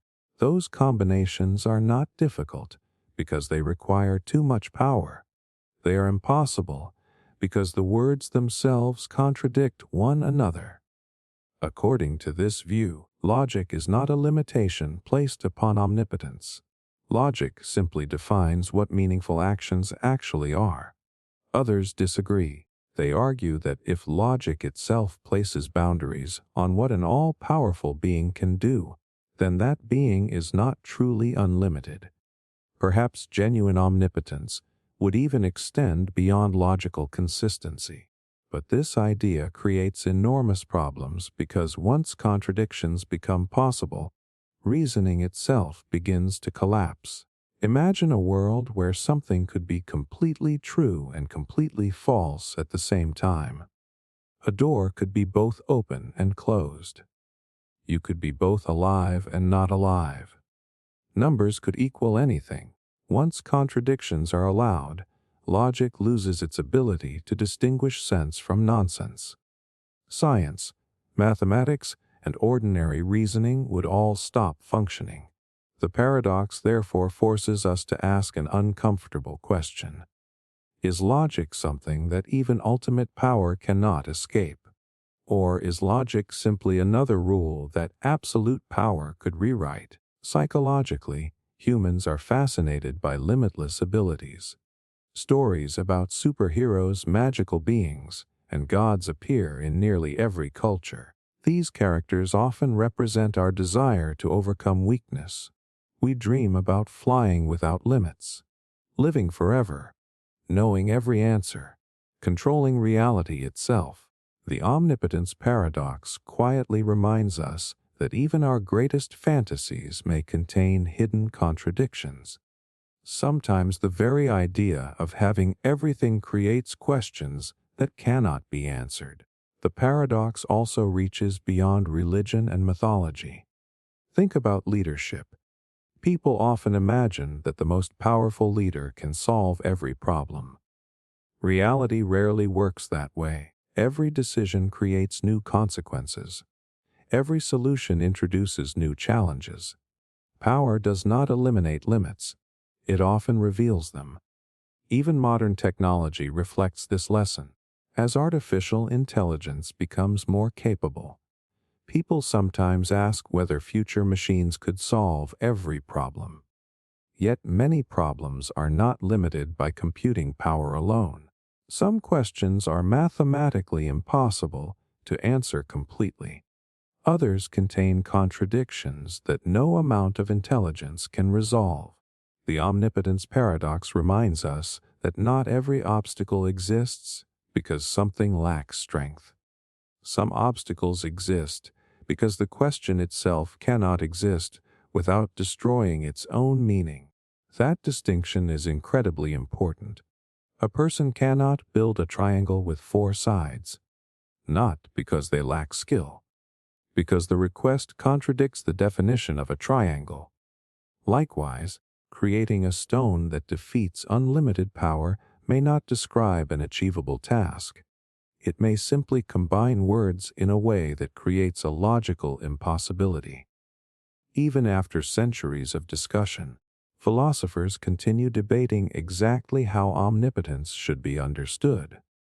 Some believe the paradox successfully proves that unlimited power cannot exist. Others believe it merely shows that language sometimes creates false problems. There is still no universal agreement.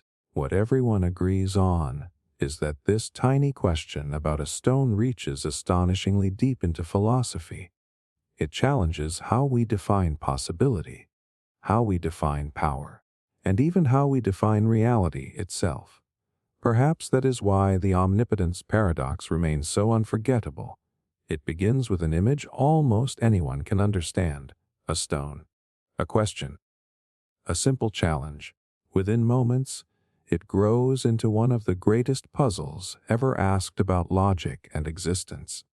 Whether you believe unlimited power is possible or impossible, the paradox leaves behind one lasting lesson. Some questions cannot be solved by becoming stronger. Some questions force us to examine the meaning of the words we use before searching for answers. And sometimes the greatest limits are not found in the universe itself. They are hidden inside the logic that allows us to make sense of the universe in the first place. Raven Paradox. Imagine someone makes a bold scientific claim. Every raven in the world is black. It sounds simple enough. If you want to test it, you would probably go outside, find ravens, and check their color. Every black raven you discover seems to strengthen the claim. Every white raven would destroy it instantly. That feels like ordinary common sense. But then logic introduces a shocking twist. According to a famous principle of reasoning, looking at a green apple or a white shoe can also count as evidence that every raven is black. Suddenly, a piece of fruit appears to be telling us something about birds.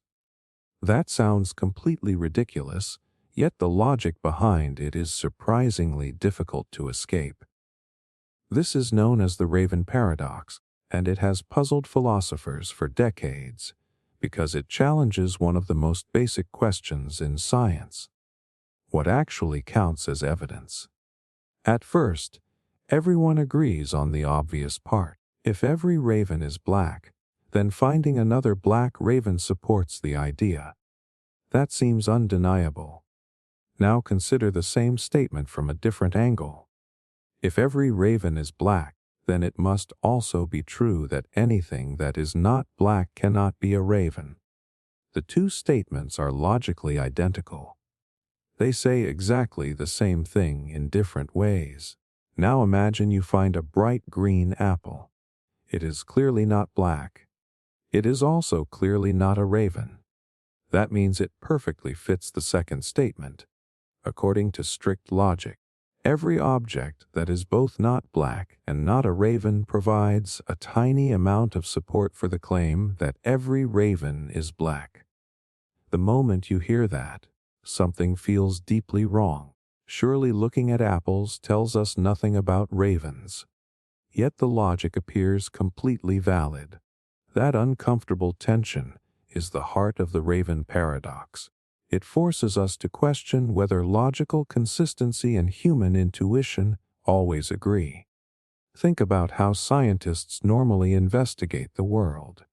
If they want to understand sharks, they study sharks. If they want to understand volcanoes, they study volcanoes. Nobody believes collecting photographs of bicycles will reveal secrets about whales. Our instincts tell us that evidence should come from directly related observations. The Raven paradox quietly challenges that belief. Technically, every object in the universe either agrees with or contradicts certain logical statements. The difficulty lies in deciding which observations are genuinely informative. Imagine you are investigating whether all diamonds are transparent. Finding another transparent diamond feels meaningful. Finding a blue bicycle does not, even though the bicycle technically satisfies the statement that anything which is not transparent is not a diamond. Almost nobody considers it useful evidence. Why? Because information is not just about logic. It is also about relevance. Psychologists have discovered that the human brain constantly filters information by importance. Every second, your senses receive enormous amounts of data. Your brain ignores almost all of it. Instead, it focuses on details that seem connected to your current goals. If you are searching for your lost phone, you suddenly notice rectangular objects everywhere. If you are learning to drive, traffic signs become far more noticeable than before. Our minds naturally separate relevant evidence from irrelevant observations. The Raven paradox reminds us that formal logic does not always make that distinction. Everything appears equally valid inside pure logic. Human reasoning does not work that way. Science depends on choosing evidence wisely. Astronomers study stars rather than kitchen tables. Doctors investigate patients rather than random strangers. Researchers design experiments specifically to collect observations that carry the greatest amount of useful information. The paradox highlights the gap between mathematical reasoning and practical investigation. There is another fascinating lesson hidden inside this puzzle. Sometimes two logically identical statements behave very differently in real life. Suppose someone claims that every student in a classroom passed an exam. You could verify that by checking every student, or you could walk through an entire city confirming that thousands of people who failed the exam are not members of that classroom. Technically, both approaches support the same logical statement. Only one of them actually helps. That difference seems obvious to us, yet explaining exactly why remains surprisingly difficult. Some philosophers argue that evidence should be measured by how much uncertainty it removes.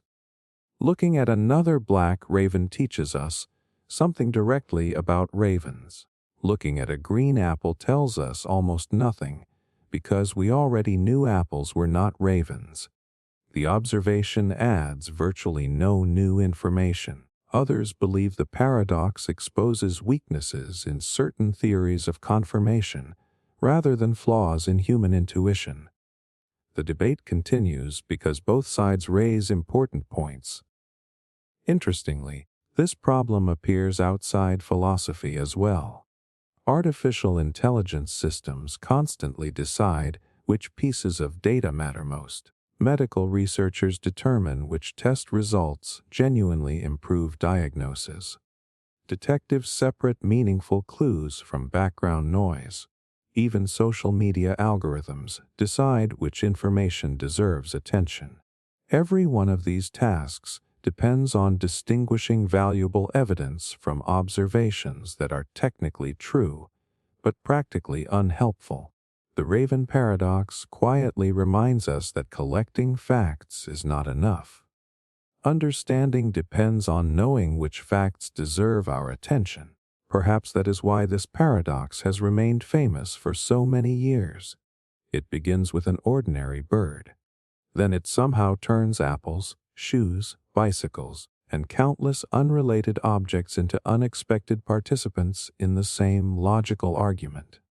The result feels absurd. Yet the reasoning refuses to disappear.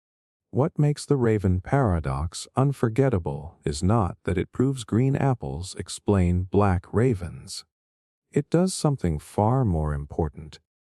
It forces us to think carefully about what evidence actually means. When does an observation genuinely increase our understanding? When is a fact merely true without being useful? And how do we separate meaningful knowledge from the endless ocean of information surrounding us every single day? Until those questions are fully answered, every black raven soaring across the sky carries a quiet reminder that logic and intuition do not always fly in the same direction. And sometimes the greatest mysteries begin with something as ordinary as asking what really counts as proof. Experience machine. Imagine someone offers you a machine unlike anything ever created. The moment you step inside, every experience you could ever dream of becomes reality. You can become the greatest athlete in history, win every award, fall in love with the perfect partner, travel to breathtaking worlds, achieve every ambition you have ever imagined. Inside the machine, every emotion feels completely real. Every success feels authentic. Every friendship feels genuine. You will never know you are inside a simulation because all your memories of entering the machine will disappear. As far as you are concerned, your perfect life will simply be your life. Then comes the question that has unsettled philosophers for decades. Would you choose to enter? Most people pause much longer than they expect. At first, the answer seems obvious. Who would not want unlimited happiness? A life without heartbreak, without failure, without disappointment, without regret. The machine promises everything humans have chased for thousands of years. Yet something inside us hesitates. That hesitation is the experience machine paradox, and it reveals one of the deepest mysteries about what people truly value. Is happiness all that matters, or do we care about something even more important than feeling good? Imagine two people. The first spends an entire lifetime inside the machine, believing they have accomplished extraordinary things. The second struggles through the real world, facing setbacks, loss, uncertainty, and failure. The first person experiences more joy. The second person experiences more reality. Which life is actually better? The question feels surprisingly difficult. If happiness were the only goal of life, entering the machine should be the easiest decision imaginable. Yet many people refuse. Why? Psychologists have spent decades studying what creates lasting satisfaction. One remarkable discovery is that pleasure alone rarely fulfills people for very long. Winning a prize feels exciting. Buying something new feels wonderful. Achieving a long-awaited goal creates intense happiness. But those emotions gradually fade. Researchers call this hedonic adaptation. Human beings naturally adjust to positive experiences until they become ordinary. Real fulfillment often comes from something else. Growth, purpose, relationships, overcoming genuine challenges. The experience machine forces us to ask whether those things matter because they feel good or because they connect us with reality itself. Think about climbing a mountain. Reaching the top feels incredible, but imagine discovering afterward that someone secretly carried you there while you slept. You would still see the beautiful view. You would still possess the photographs. Yet something important would feel missing. The achievement would no longer belong to you. It was not simply the experience that mattered. It was earning it. The same idea appears throughout everyday life. Parents treasure raising their children, not because every moment is enjoyable. Many moments are exhausting. Many are stressful. Some are heartbreaking. Yet people rarely wish to replace those years with perfect artificial memories. The struggle itself becomes part of what gives life meaning. Friendships work the same way. Real friends disappoint us sometimes. Arguments happen. Misunderstandings occur. Trust must be rebuilt. Those imperfections make genuine relationships different from perfectly programmed companions who exist only to make us happy. The experience machine raises another uncomfortable question. If your emotions can be perfectly simulated, what actually separates reality from illusion? Suppose every sensation inside the machine feels completely authentic. Every laugh, every tear, every heartbeat. From your perspective, nothing is fake. Does the fact that events are artificially generated really matter? Or does reality possess value beyond experience itself? Philosopher Robert Nozick designed this thought experiment because he believed most people would reject the machine. He argued that humans want more than pleasurable experiences. We want to actually do things, actually become certain kinds of people, actually connect with the world as it truly exists. In other words, people seem to value authenticity alongside happiness. Interestingly, modern technology has made this paradox feel less imaginary than ever before. Virtual reality grows more realistic every year. Artificial intelligence creates increasingly convincing conversations. Digital worlds become richer and more immersive. Social media already encourages carefully constructed versions of reality where success often appears more important than truth. The line between genuine experience and manufactured experience continues becoming more difficult to recognize. That makes the experience machine feel less like distant philosophy and more like a question humanity may eventually face in practical ways. There is also a psychological reason many people hesitate. Human identity forms through real choices. Every mistake teaches something. Every challenge changes us. Every unexpected event shapes our character. Inside a perfectly controlled machine, growth itself becomes uncertain. If every obstacle exists only because someone programmed it, are you truly overcoming anything? Or are you simply following a carefully designed script? Some people answer differently. They argue that happiness is ultimately what matters most. If the emotions feel real, then the distinction between simulation and reality becomes meaningless. Pain avoided is still pain avoided.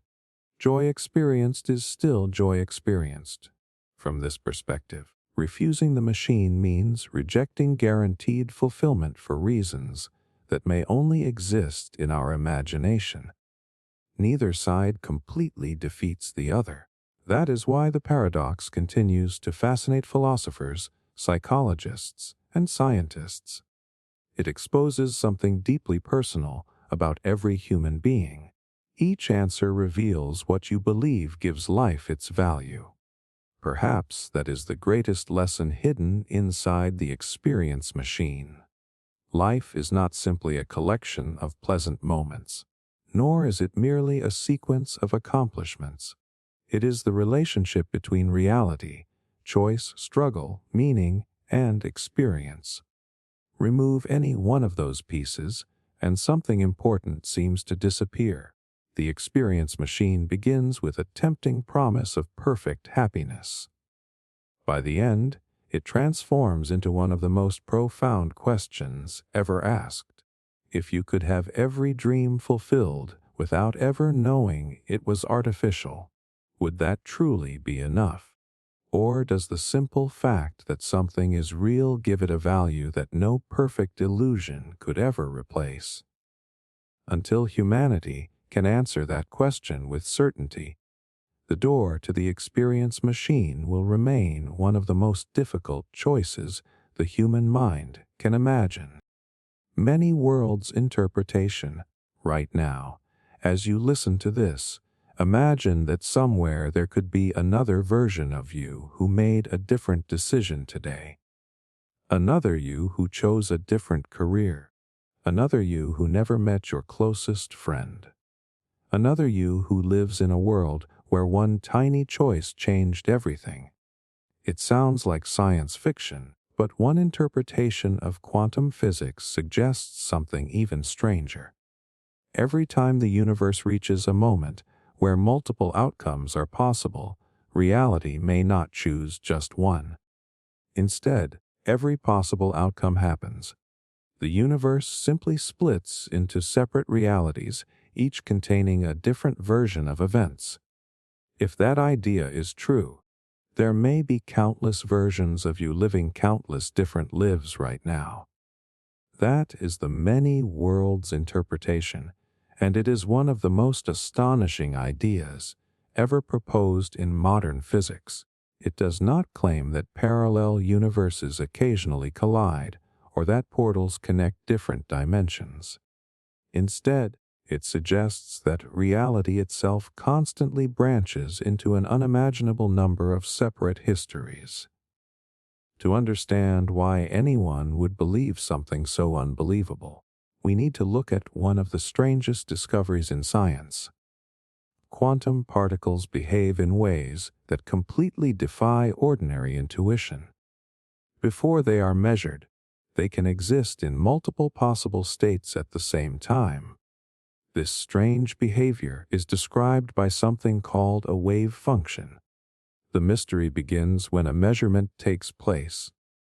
Traditionally, physicists said the wave function collapses. Many possibilities suddenly become one definite outcome, but no one could explain exactly what causes this collapse. Why should observing something force reality to choose? That unanswered question bothered physicist Hugh Everett. Instead of asking what makes the wave function collapse, he proposed something radically different. Maybe it never collapses at all. Maybe every possible outcome continues to exist. When a quantum event has two possible results, the universe does not select one, it branches. In one branch, one result occurs. In another branch, the other result occurs. Both are equally real. They simply become separate realities that can no longer interact. At first, this sounds impossible. Surely reality cannot create endless new universes every fraction of a second. Yet mathematically, the idea fits remarkably well with the equations of quantum mechanics. The strange part is not the mathematics. The strange part is what the mathematics seems to imply. Imagine flipping a coin. Normally, you expect either heads or tails. According to the many worlds interpretation, both outcomes happen. One version of you sees heads. Another version sees tails. Neither realizes the other exists because each continues living inside its own branch of reality. Now expand that idea to every quantum event happening throughout the entire universe. Every atom, every photon, every tiny interaction. Reality would branch continuously into an almost unimaginable number of worlds. The sheer scale is impossible to visualize. Psychologically, this idea fascinates people because it touches something deeply human. Everyone has wondered about the road not taken.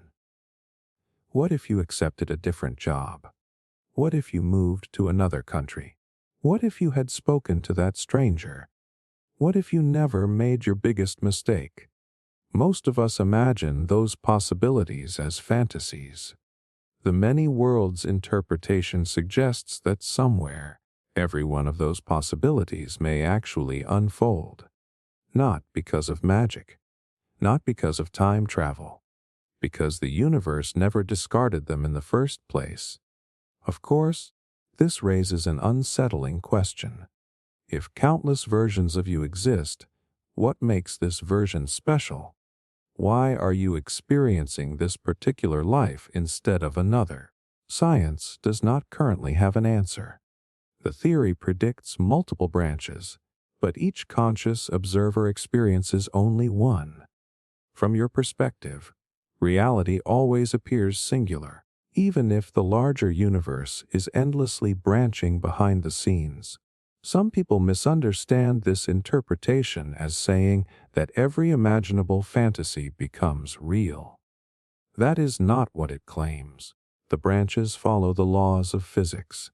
Impossible worlds where gravity suddenly disappears or where 2 + 2 = 5 do not appear. Only outcomes allowed by quantum mechanics become separate histories. The theory remains grounded in physical law, no matter how extraordinary its consequences seem. Interestingly, the many worlds interpretation does not produce different experimental predictions from several other interpretations of quantum mechanics.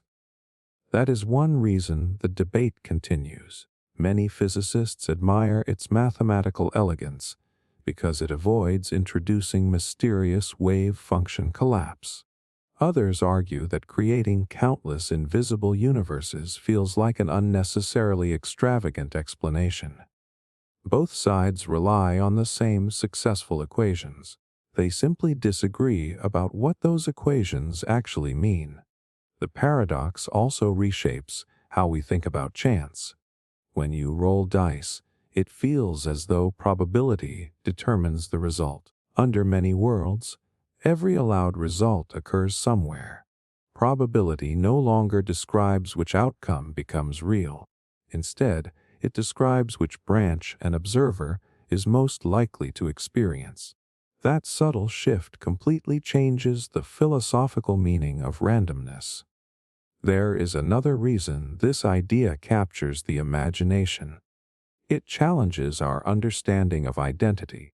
Suppose another version of you exists who made one different decision years ago. At what point did that person stop being you? One day, 1 minute, one quantum event. Each branch begins almost identical before gradually becoming unique through different experiences. Identity becomes something that divides rather than remains singular. That thought alone is enough to keep philosophers awake at night.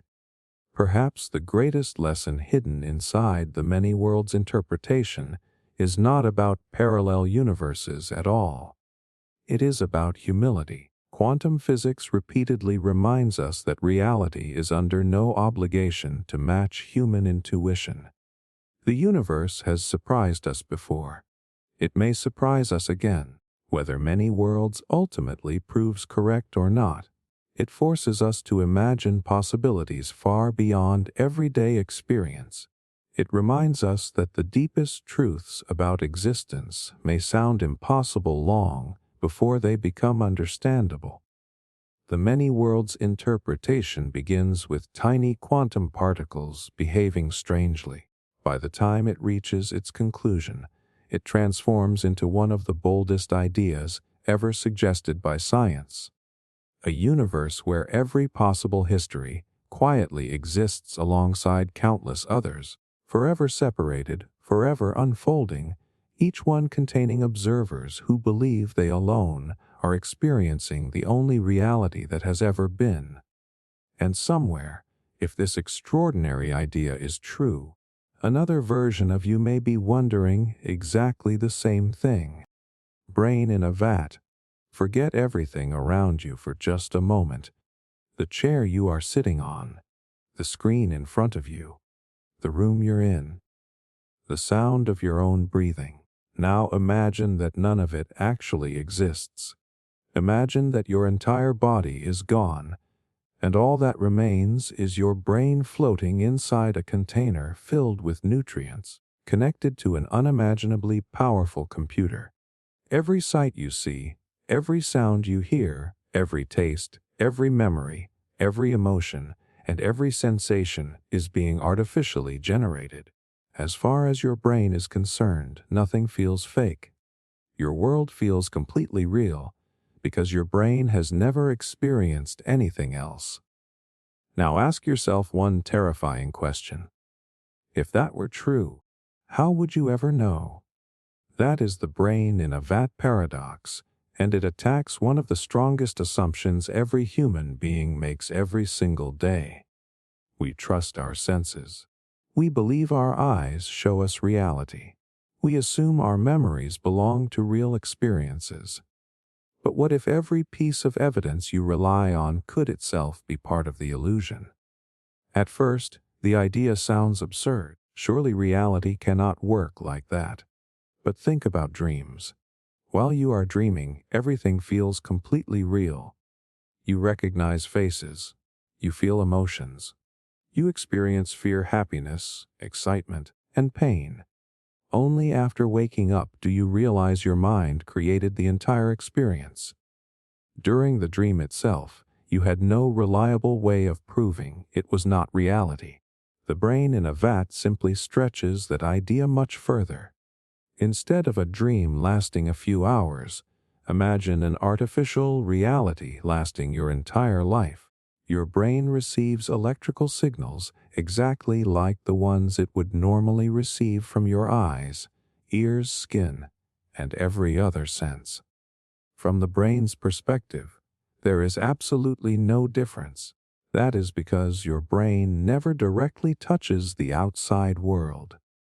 Everything you experience arrives as patterns of electrical activity. Your eyes do not send tiny images into your mind. They convert light into electrical signals. Your ears convert vibrations into electrical signals. Your skin converts pressure and temperature into electrical signals. Your brain builds reality entirely from those signals. If a machine could perfectly recreate them, your experiences would feel identical. This is what makes the paradox so unsettling. It is not asking whether such a machine currently exists. It is asking whether your experiences alone could ever prove that it does not. The answer is surprisingly difficult. Every piece of evidence you gather comes through the very senses that might already be deceiving you. Suppose you decide to test reality. You touch a table. It feels solid. You look outside. The sky appears blue. You ask another person whether they are real. They confidently answer yes.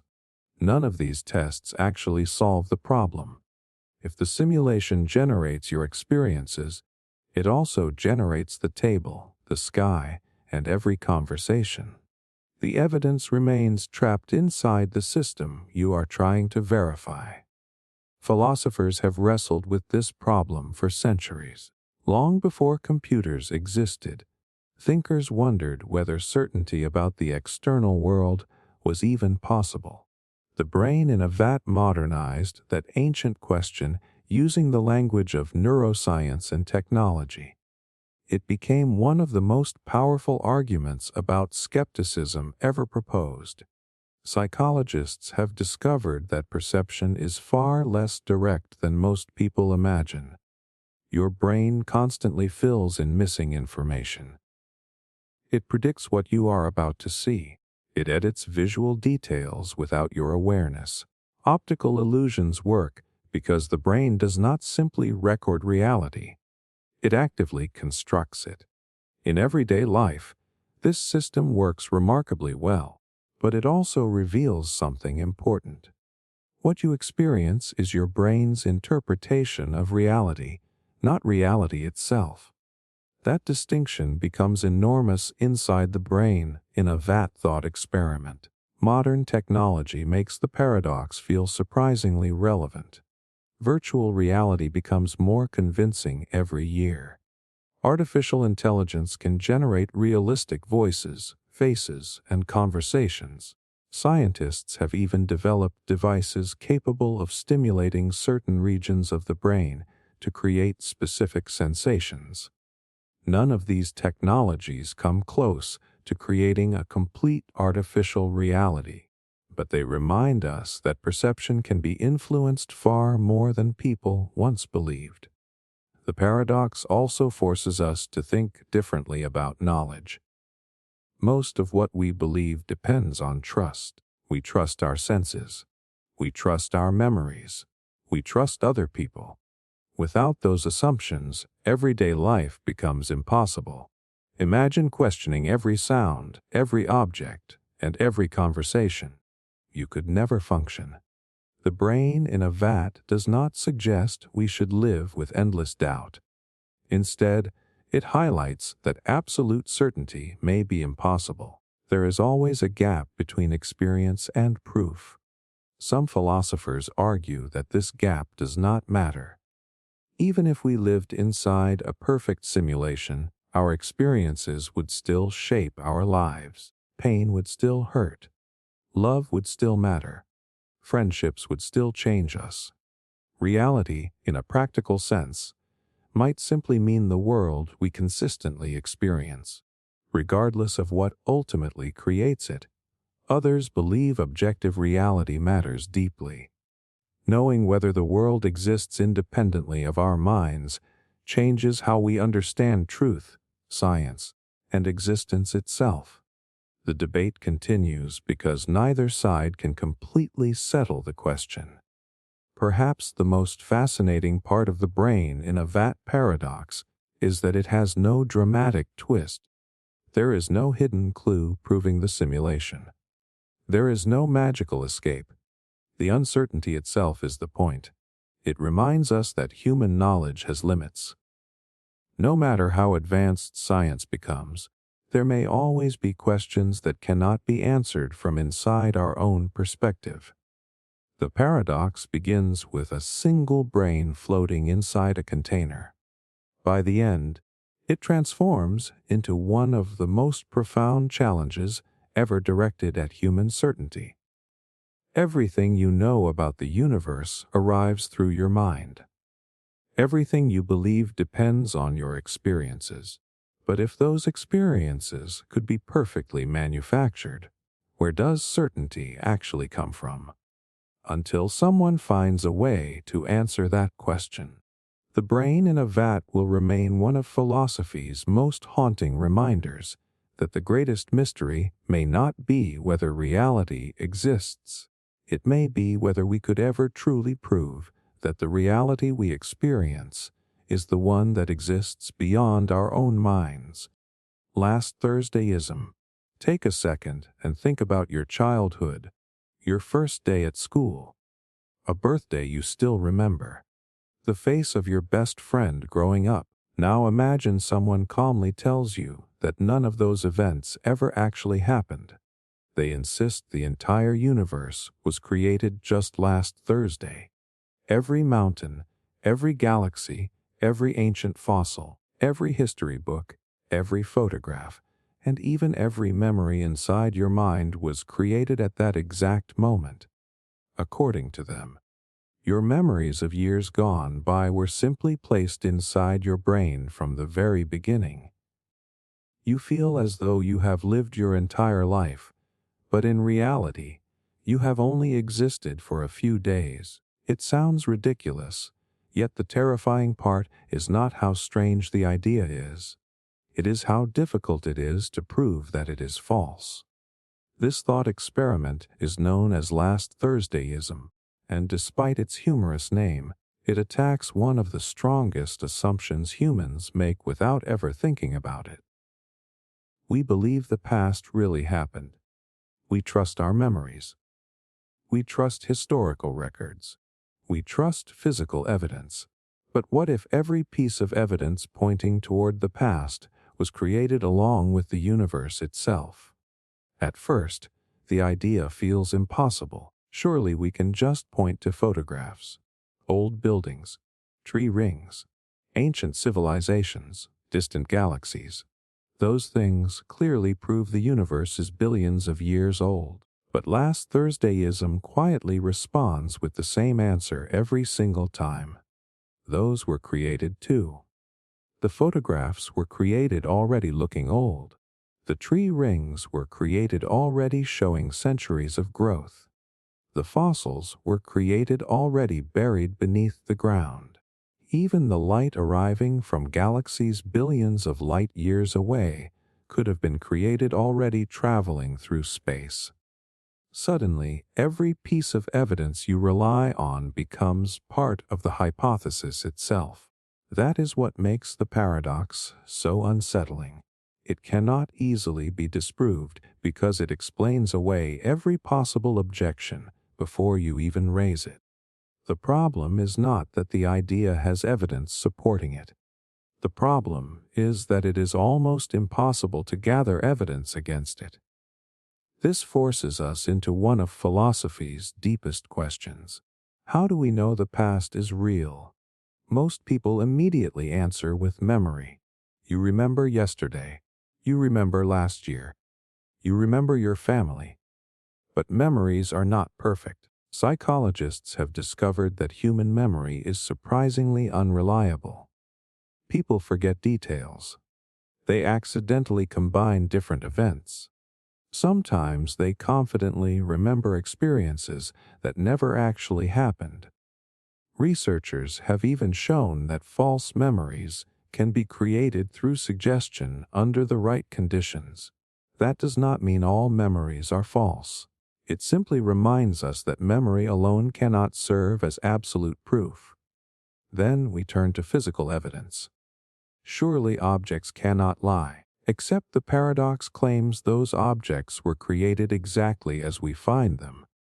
Every wrinkle on an old photograph, every crack in an ancient monument, every layer inside a rock, all of it would simply be part of the original design. No observation escapes the possibility. That is why philosophers describe ideas like last Thursdayism as unfalsifiable. A scientific theory normally makes predictions that could, at least in principle, be proven wrong. If no possible observation can ever contradict an idea, science has no practical way of testing it. That does not automatically make the idea true.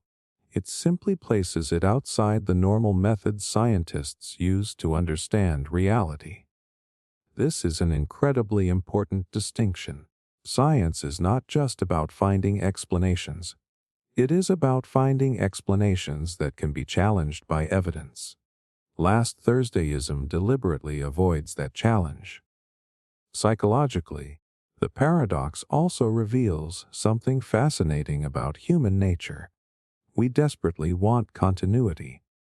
We want our lives to form one connected story stretching from birth into the future. Our identity depends on believing that yesterday genuinely happened. Without a real past, our memories become disconnected from reality. Our achievements lose their history. Our relationships lose their beginnings. Everything that gives our lives context suddenly becomes uncertain. That idea feels emotionally disturbing because our sense of self depends heavily on continuity through time. Modern technology makes the paradox strangely relatable. Artificial intelligence can generate realistic photographs of events that never occurred. Digital tools can recreate voices and faces with astonishing accuracy. Entire fictional histories can be written in seconds. As technology becomes better at creating convincing evidence, questions about authenticity become increasingly important. The difference, of course, is that these creations still exist inside a world with a genuine past. Last Thursdayism imagines something much more radical. It imagines that the entire past itself is the fabrication. Some philosophers argue that believing in a real past is simply the most reasonable explanation because it consistently explains everything we observe without unnecessary assumptions. Others point out that absolute certainty remains impossible. We accept the past because it forms the simplest and most useful model of reality, not because we possess perfect proof. Perhaps that is the greatest lesson hidden inside this paradox. Human knowledge always rests on certain basic assumptions. We assume the universe continues existing when we close our eyes. We assume other people possess conscious minds. We assume the past genuinely occurred. Without those assumptions, ordinary life would become impossible. Last Thursdayism reminds us that some of our deepest beliefs cannot be proven with absolute certainty. They are accepted because they create a coherent picture of reality that works extraordinarily well. The paradox begins with an almost laughable claim that the universe was created last Thursday. But by the end, it transforms into a profound challenge about memory, evidence, science, and the limits of certainty itself. It reminds us that reality is not built solely upon facts. It is also built upon the invisible assumptions that allow those facts to have meaning. And perhaps the strangest part of all is this: if the universe really had begun last Thursday, complete with every memory, every scar, every fossil, every ancient galaxy, and every page of recorded history already in place, your certainty that it did not would have been created at the very same moment. Mathematical universe hypothesis. Take a moment and think about the number 2. It does not have a color. It does not have a smell. You cannot hold it in your hand or point to it in space, yet it exists in a way that feels undeniable. Long before humans appeared, 2 stars were still 2 stars. 2 atoms were still 2 atoms. Mathematics seems strangely independent of the universe itself. Now imagine something even more astonishing. What if mathematics is not simply a language humans invented to describe reality? What if reality actually is mathematics? What if every galaxy, every particle, every law of physics, and even your own consciousness exist because the universe is, at its deepest level, a mathematical structure? That extraordinary idea is known as the mathematical universe hypothesis, and it may be one of the boldest proposals ever suggested in modern physics. It does not claim that mathematics is useful. Everyone already agrees with that. Instead, it makes a far more radical statement. The universe is not described by mathematics. The universe literally is mathematics. At first, this sounds almost impossible to understand. After all, mathematics feels abstract. It exists in books, on blackboards, inside computer programs. Reality feels completely different. You can touch a tree. You can feel the warmth of sunlight. You can hear music. How could numbers and equations possibly become a living universe? The strange part is that physics has repeatedly revealed something unexpected. The deeper scientists investigate reality, the more mathematical it becomes.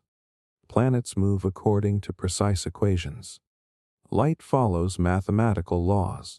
Gravity can be described through geometry. Even the tiny particles inside atoms behave according to astonishingly elegant mathematical patterns.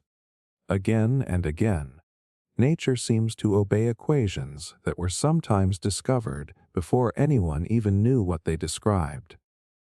That raises a remarkable question.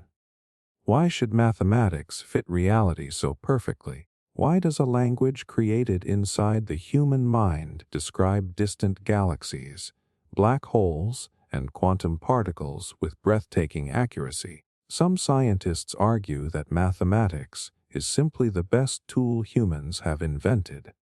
Others wonder whether mathematics succeeds because reality itself is fundamentally mathematical. Imagine discovering an incredibly detailed map that matches every road, every mountain, and every river on Earth with perfect precision. Eventually, you might begin wondering whether the map is revealing something deeper than simple coincidence. The mathematical universe hypothesis takes that intuition to its extreme conclusion. It says the map and the territory are actually the same thing. One of the most fascinating consequences of this idea involves existence itself. If every mathematically consistent structure exists in some sense, then our universe might not be unique. Countless other mathematical structures could also exist. Some might obey completely different physical laws. Others might contain dimensions beyond anything we can imagine. Still others could never support stars, planets, or life. According to this hypothesis, Mathematical possibility and physical existence become almost identical. That sounds astonishing, but it also creates difficult questions. If every mathematical structure exists, why do we find ourselves in this particular one? Why not another? Some physicists suggest that conscious observers naturally appear only in mathematical structures capable of supporting complexity and life. In other words, we observe this universe because this is one of the rare structures where observers can exist at all. Psychologically, humans have always searched for deeper patterns beneath reality. Ancient civilizations looked for hidden harmony in nature. Musicians discovered mathematical relationships inside beautiful melodies. Architects used mathematical proportions to create structures that still inspire people thousands of years later. There seems to be something deeply satisfying about finding order beneath apparent chaos. The mathematical universe hypothesis transforms that instinct into an astonishing possibility. Perhaps the order is not beneath reality. Perhaps the order is reality. Modern science offers remarkable examples supporting the mysterious power of mathematics. Scientists predicted the existence of entire particles using equations before those particles were ever detected. The behavior of planets has been calculated centuries into the future. Tiny imperfections inside mathematical models have even led researchers toward entirely new discoveries. Again and again, equations seem capable of revealing truths about the universe before direct observation confirms them. That success almost feels magical. Yet no one completely understands why mathematics possesses such extraordinary predictive power. Of course, many scientists remain skeptical of the hypothesis. They argue that mathematics is an incredibly powerful description rather than the substance of reality itself. A recipe describes a meal perfectly without actually being the meal. Likewise, equations may describe the universe without becoming the universe. The debate continues because both perspectives explain many of the same observations. The difference lies in what they believe mathematics truly represents. There is also a profound philosophical consequence. If reality is fundamentally mathematical, then human beings are not merely using mathematics. Our thoughts, emotions, memories, and even consciousness would emerge from mathematical relationships unfolding within an enormous cosmic structure.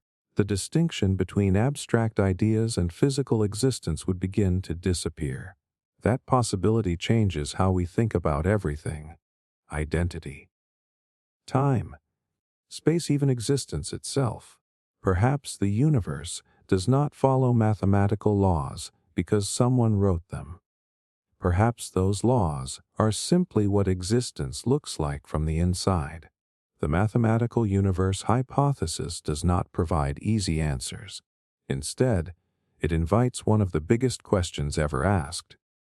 Why does anything exist at all? Its answer is breathtakingly simple: because mathematical structures exist, and reality is one of them. Whether that idea ultimately proves correct remains unknown.